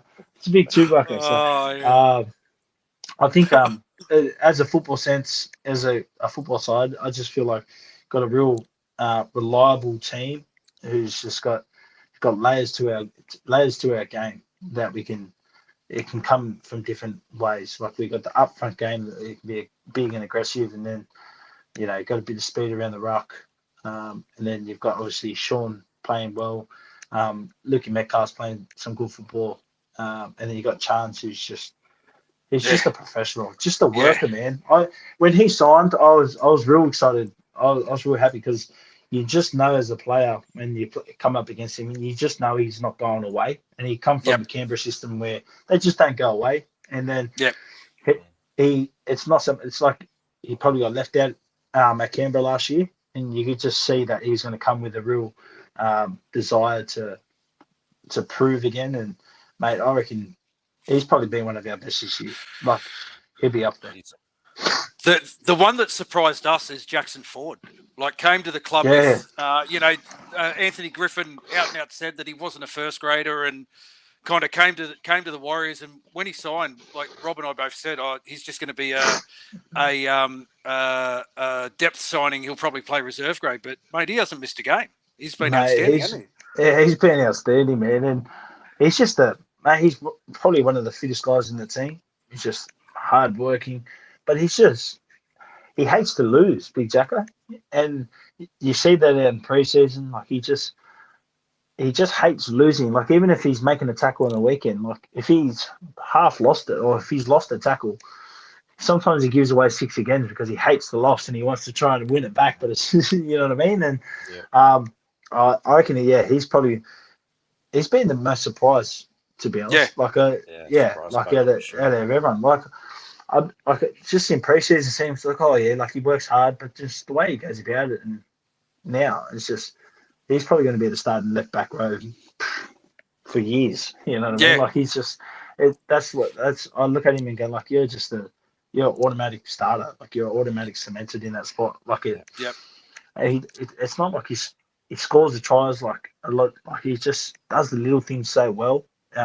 He wins our like effort award every week, so. Mate, he's been outstanding. He has, mate. The round 4 win against the Bulldogs was your first official home game at Mount Smart Stadium. Tell us what it was like to run out from the home dressing room for the first time to a packed Mount Smart. Yeah, man, it was cool. I was speaking to one of the old Warriors boys who plays at Manly now, Toffel Sickly. He goes, he made him text all the time, and he's just like, wait till you run out to Mount Smart, packed Mount Smart. He goes, it's the best feeling ever. And I was like, okay, see how it goes. And then I reckon I didn't really probably get it against the Warriors, but when against the Bulldogs, I reckon that first Bulldogs game, that was cool, but I reckon the first one was we played a night game here, and then I was running out, and when they did the whole blackout for the stadium, even on the weekend, Dolphins game, mate. yeah, I Watching on the loved it. weekend, that was awesome. Yeah, like that thing now. when you're running out in that dark stadium, I was like, oh, who did we play? It might have been against South again too, but I remember running out, going, what a day! Like, this is what it's about. This is mad, and then people going nuts. I was loving it, man. I think it's the coolest place to play football, to be honest. Like packed out, going nuts, going crazy. It's sick. And that South game too. I think it was pissing down rain, torrential weather. And then, like, I think 22,000 people showed up. I was like, this is day one, man. This is mad. Yeah. The strong start to the season though, with 5 wins in our first 7 games, and no one expected that. Obviously, where we came from last year, that come from behind victory against the Sharks. Tell us about that game. It was a horror start because we were down 20-0 after 19 minutes, but it ended up being like the greatest comeback in the club's history. What was it like being involved in a game like that? It's a hard one because I'm coming off from the bench. So when they went 22-0 up, you know what I mean? Like, I went to go on just before they scored their last try, to go make it to 22. I went to just about to go get on, and then they scored the try, and then I was like, fuck, man, it's going to be a big clawback. But then, like, for me, it's I don't know, you're like, it's not like the shackles are off, but I was like, okay, let's make a difference still. Like, let's go there and let's try and get a try. Let's just get one try, and that's just how. Like, I feel like that's how you got to think when you're behind. It's like, let's just get one. And then when we got one, we're like, okay, boys, let's reset. Let's do it again. And then everyone's saying what we need to say, and then we scored one just before halftime, and it was like 12-22 or something like. And then 12-28, or because they scored another one in that just before that half. And it was just like going into the sheds. It was like, you know what, like, we're not out. That's like 14 points or 16 points we're behind. Like, that's easy. Like, and it's just like they've got all the momentum. Like, it's something's gonna have to give soon. Like, let's just stick at it, boys, and let's do it. And then when we come in the second half, it wasn't like we were playing flash football. We were desert, running hard, putting it in the corner.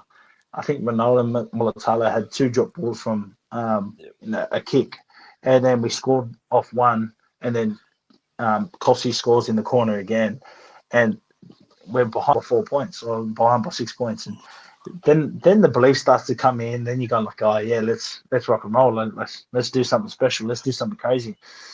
And then we get back down there.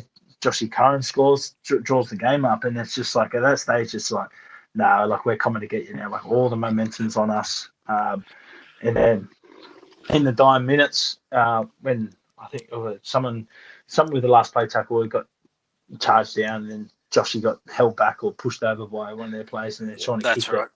Yeah, that was, you're sitting there like, oh, what a game, man. Like, this, I think as a rugby league player, you want that in your career at some stage. It's just have that where it's just like you're backed against the wall, but then you just start grinding your way back. And when you feel like you've got a team, I think there's no better feeling when you know that you've got a team on the ropes and you're just kind of like, we're coming for the kill. And it was really cool because it wasn't like we were playing flash football. They weren't tinny ass tries. They were just hard effort. And I think that's what we just built our season on, and what we want to be as a football team. Yeah. Because one thing synonymous with Warriors teams through our history, except for maybe the 02-03 team, has been our tendency to drop our heads when mistakes happen and lose focus, and then we concede more points. But that's not something that happens with this Warriors team now.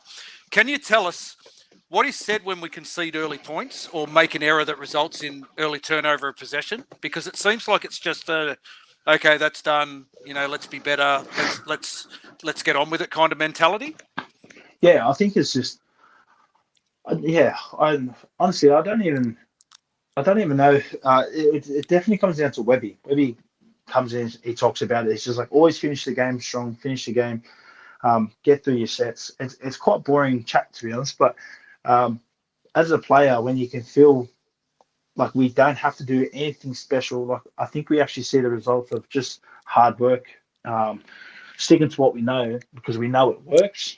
We Yep. know it works, and it's so rewarding as a player when you see it. And it's happened so many times where we haven't, it hasn't let us down in ways where if we stick to what we know we win games, and it hasn't let us down. And when we have lost games this year, it's probably been on the back of just being outplayed in ways like that South Sydney game. They just kicked us to death and they scored off tries for just being, time down our own end. And I think that's where it just comes from. Where we've got this big belief of what the coaches bring out and tell us, bring a game plan. And, we have lots of meetings throughout the week. Everyone knows exactly what we need to do. And we know if we stick to it and we do what we have to, we'll win football games. So, boys, I'll just grab a charger. Sorry, I've got my phone. Yeah, that's all right. Well, while you're doing that, against the Cowboys, you scored your first try for the Warriors, and it was a really good try as well. Must have been good to get off the nudie run. It was your first try in a couple of years as well, wasn't it? Yeah, mate, I didn't score last year, and I was filthy. So when I score that try, you can just see how happy I am. Like I didn't know what to do. I was smiling, hugging. And it was an important try too. So it just it makes it a little bit sweeter. But I remember I was going into the home games. I was like, I just want to score a try at like Mount Smart Stadium first. I don't want to do it somewhere else, and then it becomes like, I wanted to do it at home, and I'm just happy enough. Got to do it against the Cowboys, and it was basically the one to sort of put us in front of the game where we couldn't, like it was an important try, so it makes it even better. Yeah. Mate, following the Cowboys when we had 3 consecutive losses to Melbourne. Yeah. In Auckland and then Penrith at Magic Round. All 3 games with their own controversies and decisions, which we won't talk about. We don't want to get you in the shit. Firstly, what was it like playing your first Anzac Day game playing on Anzac Day itself? Did you enjoy that experience? Mate, that was awesome, man. Like the chills out on the field, the dim lights, Anzac Day, thinking about it. It was a cool day to play. And I remember that game was a hard game actually. That was it was a difficult game to wrap your head around because we were just all over them in that first half. And then we lost Tohu, Jazz did his calf. Yep. Someone else got knocked out. Like we were down and out, and in that second half, it was basically fatigue, and we didn't have enough troops to sort of if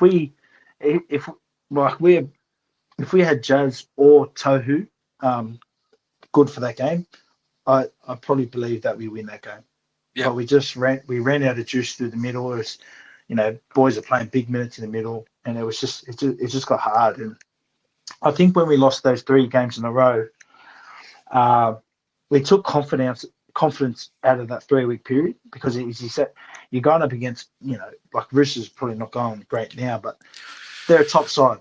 Like if Roosters make the 8, they're dangerous, man. Like they got the players to do it, and I think just having that period against those top teams, I felt like we just got better as a team, learning through those little experiences because we played against Penrith Magic Round. They had a full side, and I just think we had the momentum and we were doing really well against them. And then we got beat by pure, probably just class and just a bit smart about the game. And we walked away from that game like it was 18-6. They scored like one just before full time. It was a bit of a consolation one, but like we were in that game the whole game. And even just speaking to a few of those boys after the game, they're like, man, that's probably been our hardest game all year.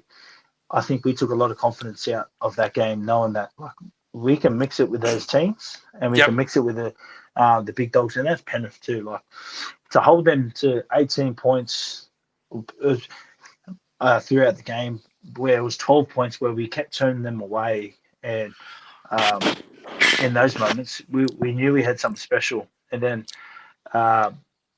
as soon as we had that 3-week block with Roosters, Melbourne, Penrith, we knew that it just helped our game a lot more because we could take what we needed to out of those games and use that into what we needed to do as a football side. And I think that's where the best attribute for us this year is just, learning from those games and trying to implement some of the things of what we've got taught about that game and, adding it to our game. And that's where I get excited because we're almost putting together a game plan of what we've learnt over this season of how we can get better. And once we put it together and we got these next 6 weeks to, iron out a lot of things, we're going to be so much better for it coming around the September time. So it's exciting. I'm real pumped about it. Let's not forget, though, like you talk about that Penrith game and you talk about a 3-week block. Let's not forget, we played those 3 games in 11 days. There was 4 international flights that you guys had to go through. How did you handle that personally? Because is there things that you do to rest your body to get it right? Because like the NRL did us no favours playing 3 of the big heavyweights in 11 days. It was a horrid period for us. Yeah, I think I think that comes down to just how professional you got to be as an athlete. Like you can't really whinge and moan about how unfair the world's going to be towards you because you just got. I think that's where it just comes from with our defence and what everyone sort of sees as this Warriors being a resilient side is where we don't allow those things to sort of get us internally. Where it may be hard sometimes. It may be like, oh well, we've got flights and this and that and this, but it's Webby's made sure that it's like no one's going to do us any favors. Like it's all on us, and he just harps on about that. And then us players, we sit there, it's like boys, it's tough titties, man. Like we're professional athletes. We've got to go out there. We've got to get our body right. Got to get our mind right, and just be ready and make sure your best days on game day. And I think what we do during the week, we work on game plan stuff, and then when we're coming into the game day, we're just putting it all together of what we've done that week. And you're not going to be perfect every day. You're not going to be great every day. It's the days when you're not feeling great. If you still get things done and you have a clear focus in your mind, then it's just as good as you executing a final pass or a perfect set. And I think that's what the most important message is that we have as a playing group is, things are not always going to be perfect, and the travel and stuff and the short turnarounds, then it's never going to be fair. But if you're going to sit there and moan about it and whinge about it, then you're looking for an excuse, not a way out. And it's just the easy way for us to sit there and be like, oh, poor us. But it's just as a culture side of things, it's just for us. It's just like, nah, we're moving on, get on the next job, and we're gonna rock up with our best day on game day. I love that. Magic Round itself, mate. It's an amazing weekend. As players, do you get to experience much of the carnival atmosphere going on around Brizzy at the time? A little bit. Like if you go out of the hotel and walk around, it's pretty cool. You feel the atmosphere, and it like being here in NZ, it's completely different. Like sometimes when we go back to Oz, you get like kids going, oh, can we get a photo to Shawnee or any of the boys? I sort of forget how hectic it can get in Sydney or Queensland, just purely because I've grew up there and been around it my whole life. But then when come back to NZ, it's you get people saying hello, but it's not like constant compared to Sydney and Queensland, where sometimes you're in Sydney or up there, you feel everyone like coming towards you, and you can go into your shovel.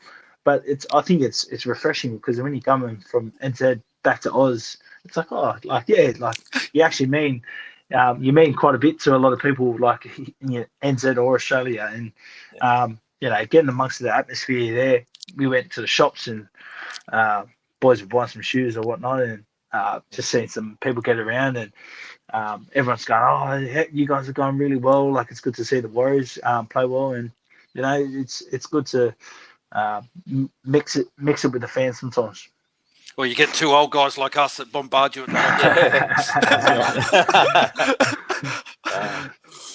Yeah, mate. Just on the current form of the team. So 6 wins out of the past 7 games. The team is playing some really good footy and playing a brand of footy that's really exciting to watch and resulting in some big scores. What do you put all this down to? I think it's me personally, I like when we were winning at the start of the year. It was more the thing of like shit, like we're winning games, but they're very tight. Our attack's just not clicking quite yet. And I thought about it, and I had a chat with Webby about it. I was like, I just feel like we need one of those games where we've got to put a good scoreline on, like we're a convincing win. And he goes, he sort of shot me down straight away. He goes, be patient. Like he goes, we're building resilience in our defense, and our defense things through games. He goes, the attack will come, but if we get defense right, it's going to be better for us in the long run. I was like, oh, get that. But like, I'm sitting on the sideline or I'm in the game. I want to do this. I want to do that. And it's not like he's not telling me not to do it, but he's just like, don't worry. Like these games will come. And I think what we've done at the start of the year, the mid-season, and then when I got injured, the boys started playing. The attack started to show, and we could bear the fruits that were coming with it. Like I think when they played the Dolphins or the Raiders or the Dolphins, sorry, they put 30 points and then played, the Raiders, and then that was a big game for the Croakers 300. Yep. I think from there it just really grew in confidence and just how the attack started to flow. And then I think one person that who probably hasn't been getting the big raps the past few weeks is Rocco Berry. I think he's really, mate. I reckon he's started to come into his own and sort of starting to realise that he could be a top centre in the game.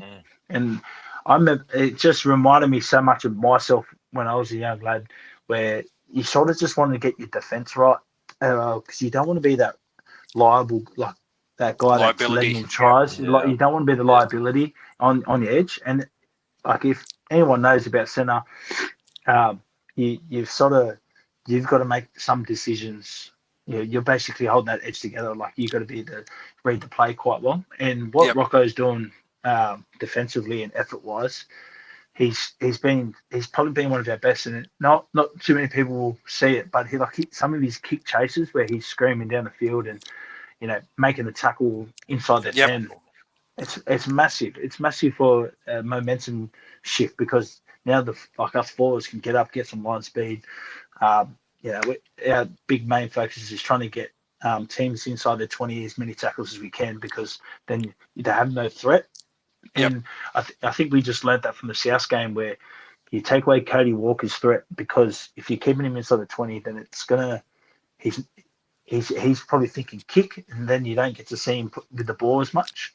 And that's what we took out of that game, because we did it quite well, but then we let other parts of our game with ill discipline or with like drop balls or penalties, and then you start to see the good players come to life, like Cody Walker, because they love set starts. And I think just the whole thing of it with Rocco Berry, he started to had some real good touches in attack, and his game's starting to form quite well for us.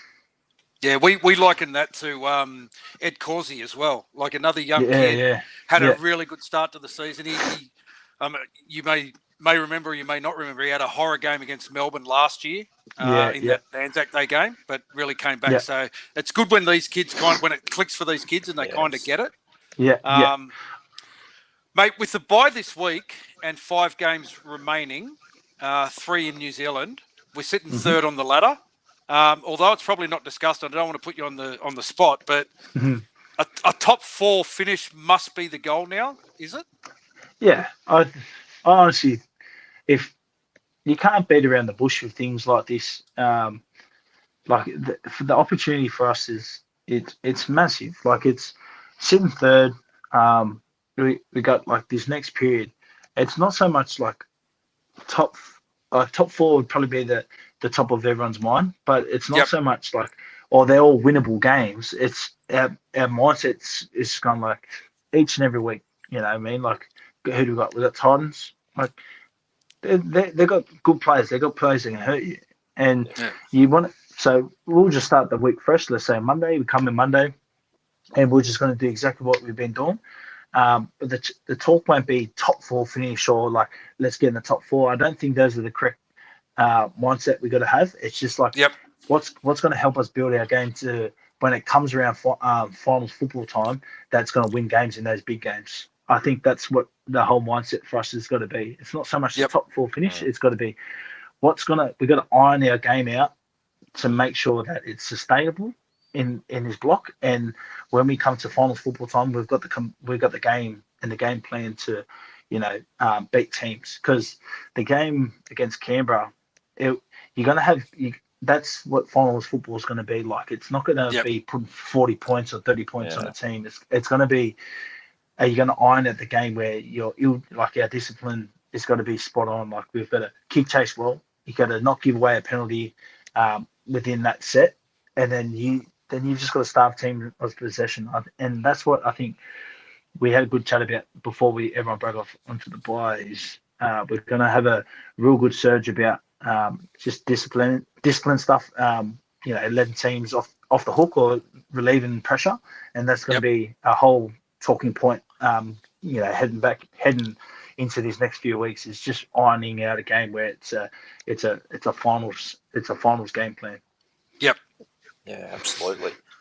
Mate, we've had a horror run of injuries this year. You yourself have missed a few games there, but then the young guys coming through, they seem to have that next man up mentality and have really done a good job for us, haven't they? Yeah, I think it's important for anyone, for any team. Like, at some stage, people are going to be called upon in any team. Like, you got to be quite naive as a player or a coach, knowing that you're going to have your best 17 week in, week out.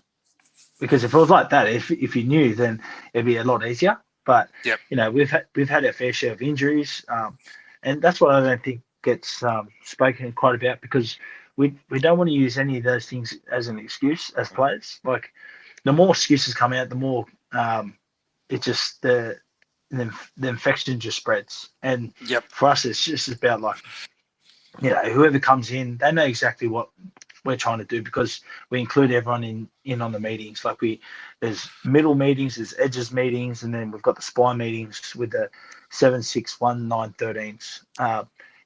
So it's just basically, we get the cup boys and the first grade boys, they're in on the meetings. You know what I mean? Like, they know what's the game plan, what's going to happen, even if they're playing or not. It's just all about learning. And then when we have our other meetings, it's basically everyone's in the same room. Couple first grade, we're in the room and we're learning all together. And then they obviously break up and they go try and implicate what they're going to do on the weekend to help us prepare. And then it goes like that. So the guy that comes in to fill the spot knows exactly what's required of him to do. That's awesome. You mentioned 2 guys before, Adam Reynolds and Daly Cherry Evans, 2 of the better halfbacks in the competition you've played alongside. You're now getting the opportunity to play alongside a guy like Sean Johnson. Must be an amazing experience. He's having an amazing season. Must be really good to see him smiling and enjoying his footy too. Yeah, it is. It's mate, everyone knows Sean Johnson. He's a highlight package. He's one of New Zealand's greatest players. When you come, when I was playing football, or when I first started playing football, he was, Golden Boot winner. He's one of the guns in the NRL. And then just, when he was at Cronulla, played against him quite a bit from the Manly. We played in the finals game.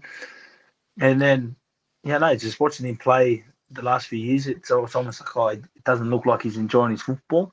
And then when I first got here, and just seeing him train and stuff and seeing him back home, he talks about it a lot. He's like, I just love being back home. And I was just like, oh, okay, like, it's good to see. And I remember playing some golf with a few boys and a few people around the club, and they're like, oh, so what's gonna help you guys, be good this year? And I was like, mate, everything that's going to be good has to come off Shawnee. Yeah. Like, he's the main guy. Like, he's the main guy. Yeah. Like, everyone knows that he's like, I knew that he'd have to, if we're playing well, he'd have to be the player, running the ship. And mate, he's done it with, he's come in with spades, like aces, pocket pairs. Like he's been killing it, man. He's been so good, and how smart he is about the game, like his logic about the game and how he wants to play it. It's refreshing as well. It's good to hear and to see him enjoy his football. And I'm glad that I've got to play with it.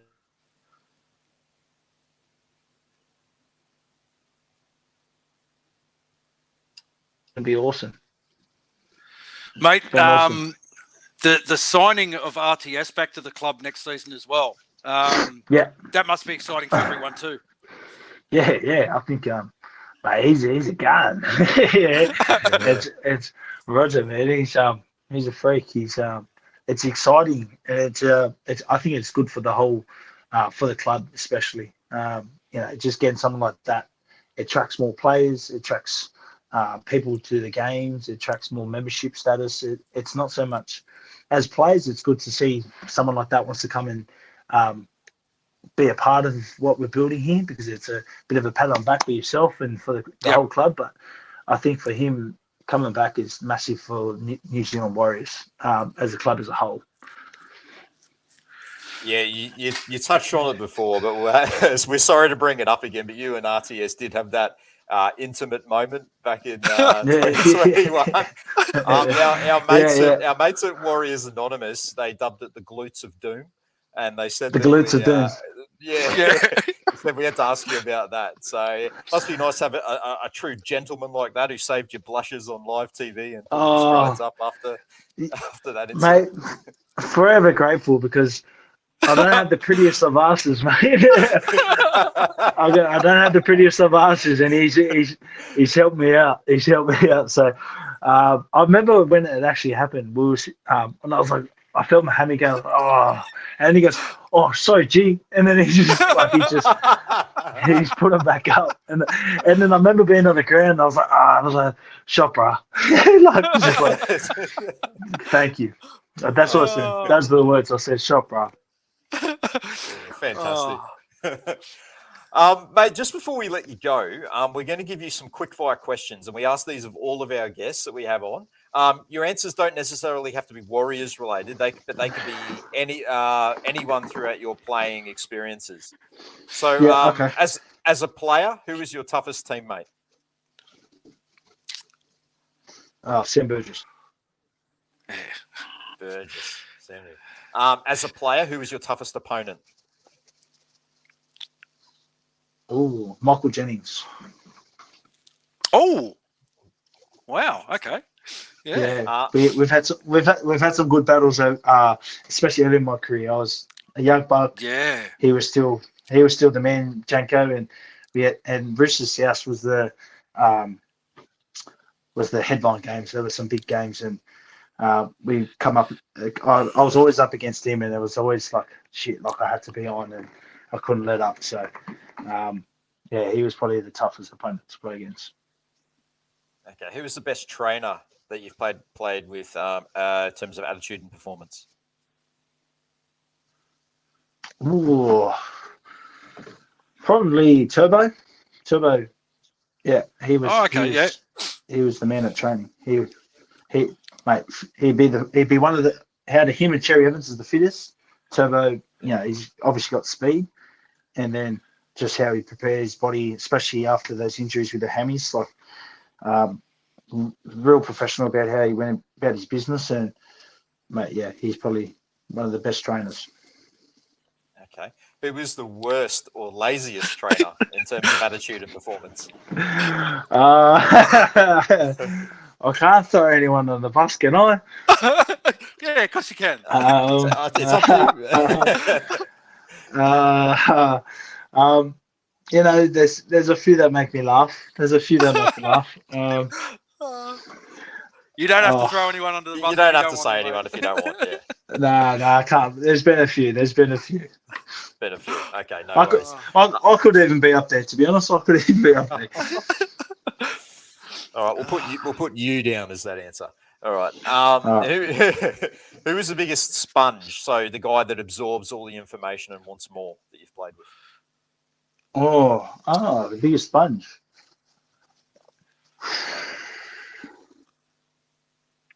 I think.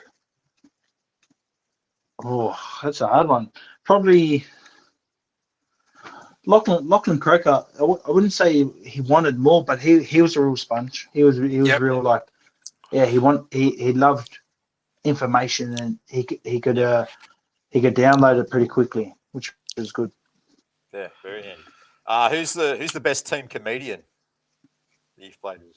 Best team comedian. Adam Reynolds is pretty funny. He's Is he? he's a bit of I wouldn't say funny, but more of a pest. But he's always got the locker room in stitches or about that. Funny you should say that word. No, you know who's pretty funny? Big Adam. He's a cracker. We have heard that. We've heard that before. Yeah. Yep. Yeah. He's quite funny. You mentioned the word before, but who's the biggest pest? So is that Reynolds? Isaac Luke was the biggest pest. Oh, okay. Yeah. Isaac Luke, like he'd just do annoying shit. Like Reynolds was like funny annoying, where Isaac it'd almost make you want to like hit him. Like sometimes, annoying. You'd have a shower. You've just put your clothes on. You're about to walk out. He'd be walking out of the shower and he'd come up and hug you, like get you all wet, like shit like that, like real annoying stuff. All right, who's the best sledger that you've played with or against?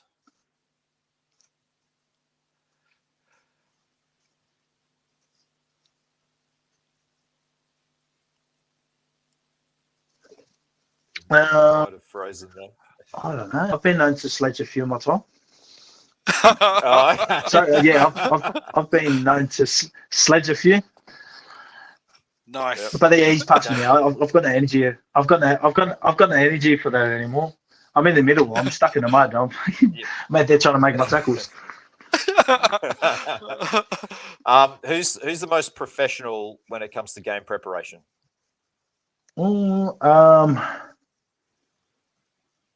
Probably Turbo, which I've seen. Yeah. Or Cooper Cronk actually. Oh yeah, okay. I'll read an egg on Turbo, and Cooper Cronk. He was very professional. Just a couple more quick ones for you, mate. Are you a superstitious guy? Do you have any pre-game rituals or a game day routine that you follow? No, not really. I've never been a superstitious type guy. I've always been the guy where if it happens, it happens. You know what I mean? Like I don't plan for anything. It's just like, I don't know. I'll put my hand in the drawer if I find the budgie. Like if I'm looking at the budgies, I'll just go like, I feel like I'm going to wear pink today, or I'm going to go with blue. It's just whatever I'm feeling. Like if I'm feeling like, I'll look at.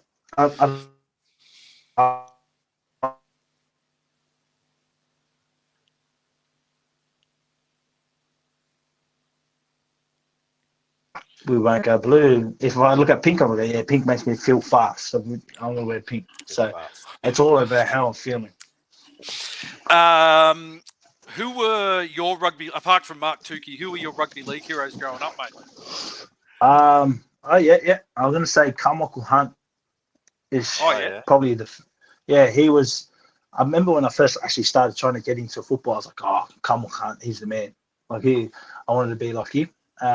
I used to love, Mark Tukey because I just loved his name. He loved his name. Sick name. It's a sick name. And then probably Jonathan Thurston. He was the other guy. Yeah. A couple here in the live chat. What is the favourite jersey that you've played in during your whole career so far? It can be from any of the clubs you've played at.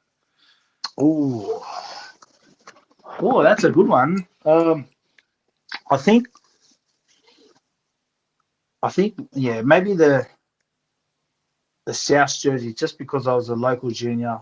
Yep. And that's how I fell in love with the game. You know, putting on the South jersey was, each and every week I felt like it was a privilege just because the history of the club and that was pretty cool actually. Yep. Here's one from Taylor Brooks, and I'm assuming Taylor might be young because it says, Dylan, out of curiosity, how long after you start playing regularly in the NRL do you no longer fear getting injured each week? I play junior footy and I can't seem to shake that fear yet. Oh, yeah. I don't know. I've never had the fear. I don't know. I've never probably been one to sort of go out there and fear about injury, to be honest. I go out there to play hard and, try and win football games. Is there a Warriors leadership group? And if so, who is in it? Nah, no leadership group. It's, Webby was pretty adamant he didn't want that because it's a bit of hierarchy and it doesn't sit well. Yep. Where you can have, like, everyone's a leader. Everyone has a voice. Everyone has something. If you got something to say, then you say it and everyone listen with respect. We've obviously got Tohu's the captain. So,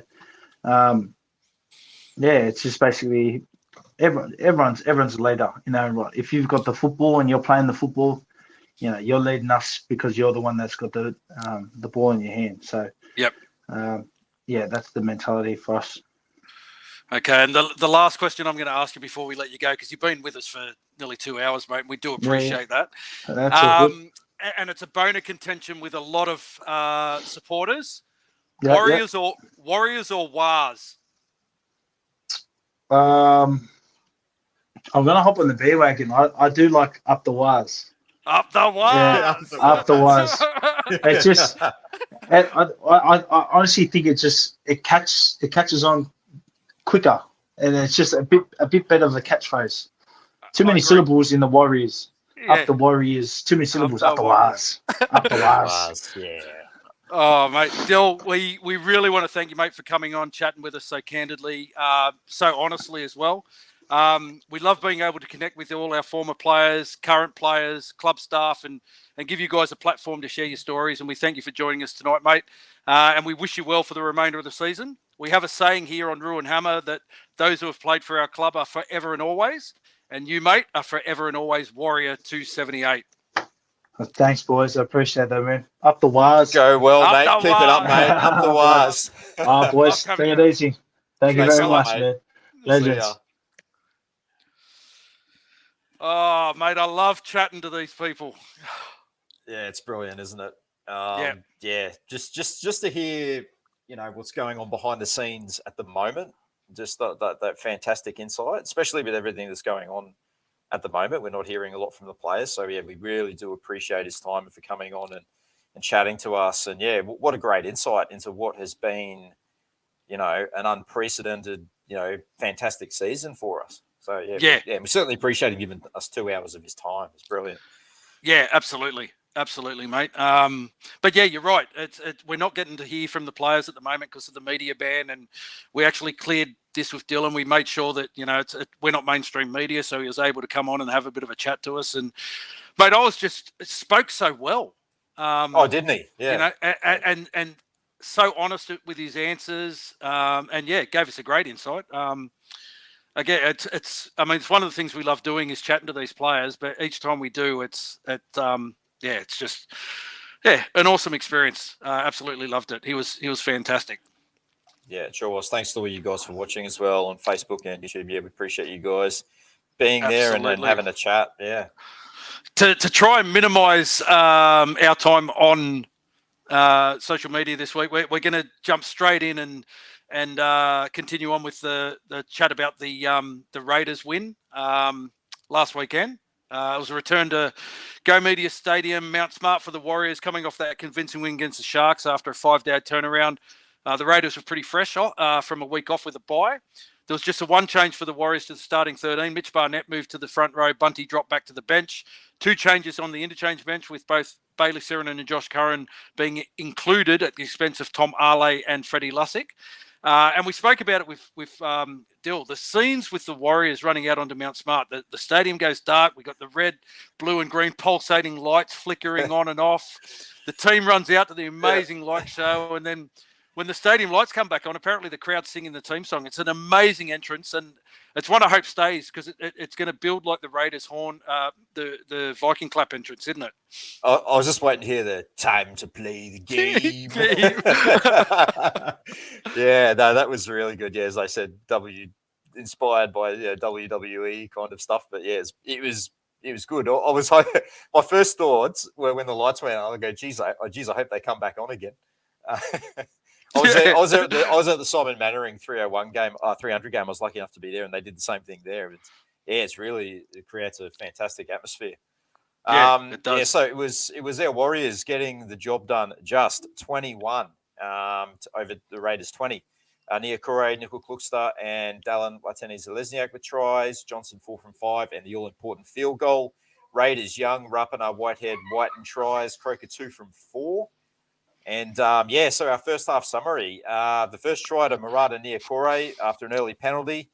And it was a tip-on play from Tohu to Barnett. Great footwork to get through the line. And then a quick play the ball. And Nia Kore, he got a clear run to the line. Then in the 15th minute, some good passing with some shape gets Montoya away down the left sideline. But a pass back on the inside to Metcalf doesn't quite find the mark. And the opportunity to add points, unfortunately, gets butchered. And then it was a stone-cold drop from Nia Kore. And it was Hudson Young who swept on that and ran 40 metres to get to the try line. And he's a back rower. And he certainly does know how to find the try line. No sign, again, of the TB122 there at all. Yep. But it was a try against the run of play. And it was kind of looking like the only way they were going to get some points on us. Then there was that sloppy period that we've kind of had in recent times. And repeat knock-ons gave the Raiders repeat sets on the line. And then Rocco Berry, he picked up a loose ball and put us back on the attack. We earned the penalty. And I think at that point in time, when it was 6-6, it was a really good time to actually take the 2 points and to just settle things down and go up 8 points to 6. Nia Kore, he failed his HI in the 30th minute. And then one of the worst unforced errors I think I've seen from Metcalf after the attacking scrum. Ball just popped out, released the pressure that we'd been building, put the Raiders right back onto the attacking because they counter-attacked from that. And they had 20 tackles inside our 20-metre line, and the Warriors only had 7 and up the other end of the field. And it was an exciting passage of play after the Raiders lost their captain challenge. Rocco Berry, he went close to scoring, and AFB looked certain to score. The pass off our man, we just spoke to Dylan Walker, just floating a little bit forward. And then, the Raiders, they looked set to score from a Jamal Fogarty kick. Seb Chris looks to ground the ball, but with DWZ's attention, he saved the try. What a fantastic try saver that was. Just don't ask Sticky about that. Yep. And then, the Warriors go the length of the field on their next set. So massive turnaround here. And CNK scores off a double lead. So Curran and Berry both running through. And inside Croker, and they scored for a 14-6 halftime lead. A massive 12-point turnaround there. Good to see one of those going our way for once. And, again, resilient defence for the first 40 minutes.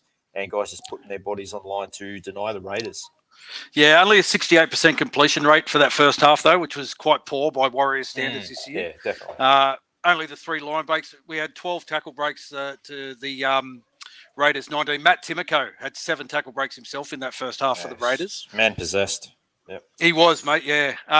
But for the Warriors, AFB with 114 run meters in that first half and 20 tackles. Barnett, 86 run meters, 3 tackle breaks and 23 tackles. And Sean Johnson, try assist and a line break assist and 282 kick meters in that first half for us as well.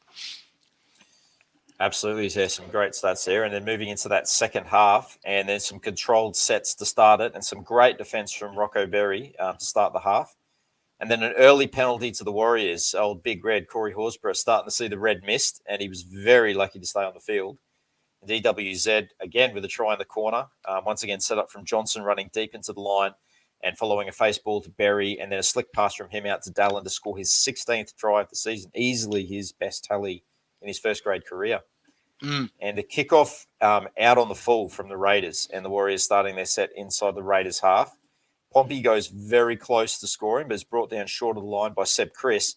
And then the very next play, again, Seb Chris produced an amazing effort to get across and stop Metcalf from scoring under the sticks. And then there was a penalty from a dropout, not going 10 metres. And there, to be honest, it's an easy decision for Johnson to extend the lead to 20 points to 6. But then the Raiders, they had a period of attacking the Warriors' line. And the Warriors seemed to withstand everything that was thrown at them. And then Josh Curran, he got through a mountain of defence. But then the weight of possession eventually resulted in a try to Jordan Rapana from a Fogarty kick. That cut the Warriors' lead down to 10. That was with about 15 minutes to go. And then the Raiders continued to pepper our line. They were just hammering us. They were relentless in their attack in that second half. And eventually, with a minute left to go, they put Rapana again put in a kick that looked like Elliot Whitehead was offside. But the try stood, and Croker kicked from the sideline, making it 20 points to 16. And geez, a few of us had some PTSD after that because it's the modern game, and I was just thinking to myself, we can't let them score here, can't give them a sniff. And yeah, sure enough, our worst fears were realised. 2 tackles after the restart, a shift out to Whiten, who put Hopewadi away and then found Whiten back on support, and he streaked away, and a big, massive swan dive into the corner, and it was just like, oh boy, not this again. It was just, you sort of sit there dumbfounded about how we could have coughed up a 10-point lead in literally a minute. But lucky for us, our old tormentor, Jared Croker, had not brought his kicking boots, and he pushed the kick across the face of goal. But I was just thinking, wouldn't that just be right? We spoil his 300th game party. He comes back and gets his revenge on us by slotting it from the chalk. Luckily, he didn't, and we went to Golden Point. And Fogarty, when the first set of Golden Point overcooked one, Chan's got his foot back in the goal area. We had a 7-tackle set, and the rest was history. We marched upfield. SJ, the Iceman, once again putting it over for a Golden Point victory on home turf. How good? Yeah, mate. Yeah, Dylan Walker spoke about that last set too, didn't he? It was some really good carries. There was himself. There was Adden, Tor, who had a really good carry in that set that got us into the position. It was talking before the show, before we went live. He actually said that they haven't practiced any of those sets at training all year. Sets. Yeah, Golden Point sets all year. Interesting to hear him say that, actually, because I thought that would be something they would have practiced for sure. But yeah. Difficult game to define, wasn't it? Up 20-10. Really weird. 2 minutes to go. We get a Golden Point win. Not one of our best performances, but to reconsolidate after the Raiders got on level pegging and get the job done. That's the sign of a top 4 side. That's something that's going to really help us when it does come time for finals footy. Couple of stats out of the game. We only had a 46% possession rate. We completed at 79% for the game, so it improved second half to first half. 5 line breaks, 23 tackle breaks, 418 tackles, 36 missed tackles, which is quite high. Couple of standouts. AFB leading from the front again. Dylan called him the alpha dog. 212 run meters, 92 post contact, 34 tackles. Barnett with 134 run meters, 61 post contact, 3 tackle breaks, 36 tackles. Our back 5 did a wonderful job. C&K with 186 meters, 5 tackle breaks, a line break, a try. Dallin, surprisingly, was the worst of the meter eaters in this game. He only got 72 meters. Berry goes from strength to strength, backs up his game against the Sharks with another solid performance against the Raiders. 126 run meters, 2 tackle breaks, a try assist. Pompey 122 meters, Montoya 139 meters. Sean Johnson, line break, assist, tackle break, 19 tackles, 684 kick meters, 70 run meters. But defense, we had Egan 55 tackles, Jackson Ford 51 tackles on the edge, Harris 50 tackles, and Josh Curran only 26 tackles, but he was everywhere in that second half defensively. Had a really good defensive second half. Mate, who did you give your Dean Bell medal points to this week? Yeah, 3 points went to AFB, massive game from him. 2 to Barnett. Also fantastic leading from the front. I actually gave one to Dallin. I thought, despite his lack of meters, I thought he made some crucial plays. He was there to clean up. scored a try. So in my mind, he was deserving of 1 point there. What about yourself? Yep. I gave 3 to AFB. As you said, he's the alpha dog. Everything came off his go forward. I gave 2 to Sean Johnson. I thought Sean played really, really good in this game. Really, created a lot of opportunities for us. And I gave 1 to Mitch Barnett, who was very, very strong. So that gave, for the week, we got 6 points for AFB, 3 for Barnett, 2 for Johnson, 1 for Dallin, which pushes Adden ahead in our Dean Bell medal tally. He's on 48. Ahead of Sean Johnson, who's on 44. Chan's on 35. Torhu on 26. Down to Wade Egan on 20. Mitch Barnett 14, and then a host of others to follow. Mate, Warriors have the bye this week, so we've got no game to preview. Back and relax. Sit back and relax. So let's just take a quick look at the round 22 fixtures and the NRL W round 2 fixtures and just give our thoughts on who we think is going to win. Thursday night, Broncos versus Roosters at the Gabba. Who are you on this one, mate? The Gabatoir. I can't go past the Broncos. They're playing fantastic footy at the moment. Roosters did play well last week, but a bit of a difference in class and opposition. So I'll stick with the Broncos. Broncos by 20. Yeah, I'm on the Broncos too, mate, by plenty. Friday night, Tigers versus Rabbits at Scully Park at Tamworth. Tamworth. Yeah, interesting. The Rabbits haven't been going great at the moment, but I think they'll have too much for the poor old Tigers. I think they'll win by 18. Yeah, I think the Rabbits will win by about 24. The second of the Friday night games, the main game on Channel 9, Storm versus Eels at Marvel Stadium. Storm versus Eels. Marvel Stadium, the indoor ground down there at Melbourne. I think the Storm will bounce back from that shock loss to the Knights, and they'll be way too strong for the Eels. Yeah, I agree. 22. I agree.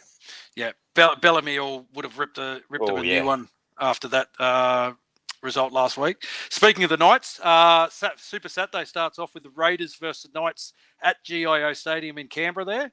Who you got on this one, mate? Oh, this is a tough one. This will be a good game to watch. I think this will be a real close one. I see the Raiders getting home by 2 in a close one at home. Yeah, I think the Raiders at home too, mate. If it was at Newcastle, I would have gone for the Knights, but I'll tip the Raiders. Then we've got the Dragons versus Sea Eagles at Wynn Stadium down there in Wollongong. Yeah, Manly, if they play like they did for about 60 minutes of the game against the Sharks, they'll be way too good for the Dragons down there. They've got a lot to play for as well, so I expect them to win by about 12. Oh, I think Manly only have to play for 60 minutes and then they can walk off the field and they'll still get the Dragons, mate. Still get the job done. Panthers versus Sharks at Bluebet. Sharks bubble has burst. Panthers by about 26. Yeah, well, Sharks can't beat a top 8 side, so yeah, definitely Panthers in this one. The Bulldogs will play the Dolphins at Salter Oval in Bundaberg. Bundy. Footy's back in Bundy, eh? Bulldogs versus the Dolphins. This is an interesting one. Dolphins had the bye last week. Bulldogs have not been going well. I expect the Dolphins to have a bit too much class. I think they'll win by 8. Yeah, I think the Dolphins by about 10 for me. And the final game on Sunday is the Titans versus Cowboys at Seabus Super Stadium. Super Stadium, yeah, great venue. Cowboys are on a roll. I expect that to continue. I think they'll win by 14. Yeah, Cowboys by, I'm going to say Cowboys by 12. And then in the NRLW, mate, round 1, we've got the Broncos versus Titans at the Gabba on Thursday night. Sorry, round 2. Yep, I think the Broncos will get the job done there as well at the Gabatoir for the women. Mate, I'm gonna pick the Titans. Titans had a good win up front. Broncos went down to the Roosters last week, so I'm going to say the Titans in that one. Saturday, the Raiders versus the Roosters, curtain raiser at GIO Stadium. A historic first game for the Raiders, for the NRLW side at home, but I think the Roosters are going to be too strong for them there. Yeah, I think so too, mate. Dragons versus Eels at Wynn Stadium, curtain raiser to the main game on Saturday. I'm going to get the Dragons to get at least one win in that game, so I'll back them home. Yep, I'll go the Dragons as well. Knights first. We've got a double header on Sunday at Belmore Sports Ground. First up is the Knights versus the Cowboys. Knights will be too good there, I think. Yeah, I agree. And then the table, this is the tabletop. It's the Tigers versus Sharks. Going to be an interesting game, this one. I think I'm going to go with the Sharks. They looked very good last week, so I think they'll maybe have a little bit too much firepower for the Tigers. I'm going to stick with the Tigers, mate. I'm going to stick with the Tigers. Tigers women to show the Tigers men how it's done. Yeah, that's it. Awesome. So we're back. We won't have a show tomorrow night, as we've done it all in condensed it here tonight. But following Wednesday night, we'll be back with our live show at 7:30 p.m. We're also going to be uploading some pre-recorded content on a regular basis. So that's our brief review of the NRL round, as well as the NRLW round. That's on our YouTube channel. So guys, please make sure that you are subscribed to our YouTube channel, so you can catch those videos every Monday evening. Yeah, absolutely. Before we wrap it up for the night, again, I just want to acknowledge and thank our wonderful supporters, especially our Patreon supporters, for their continued support, and give a special shout out to our gold tier Patreons, Alf Tuolave, Malcolm Earnshaw, Chris Wellington, Ken Wills, and Nigel Phillips. If you want to show your appreciation and support, you can head to our Patreon page to subscribe to either our bronze tier general support level or our silver or gold tiers. Both of the silver and gold tiers include supporter merchandise as well as other benefits. Yeah, that's right. Another way that you can show your support is to head to our Redbubble store. And if you're wondering where you can get one of these Up the Wires shirts that we're both rocking tonight, then that's where you can get it. The link is on the screen there. You can go there. We've got all sorts of designs up there, past, present players, club legends, all sorts of novelty prints, reliving some of the memorable moments, everything that's good about being a Warriors fan. So go there and check it out and cop yourself some sweet new threads. Absolutely. Well, yeah, guys, that's it for tonight's show. Massive thanks again to Dylan Walker for giving up 2 hours of his time to have the chat. Like, I hope you guys enjoyed it as much as we did. Thanks so much for everyone's input there across Facebook and YouTube. Had a lot of people watching, so it's very much appreciated from us. So thank you to all you guys who continue to support us through Ruin Hammer, just by watching or subscribing on YouTube or Patreon or Redbubble. We appreciate all of you, and thank you very much. And absolutely, you guys will take care. Absolutely, guys. Enjoy your week, and we'll see you next week. Thanks, guys. Take care.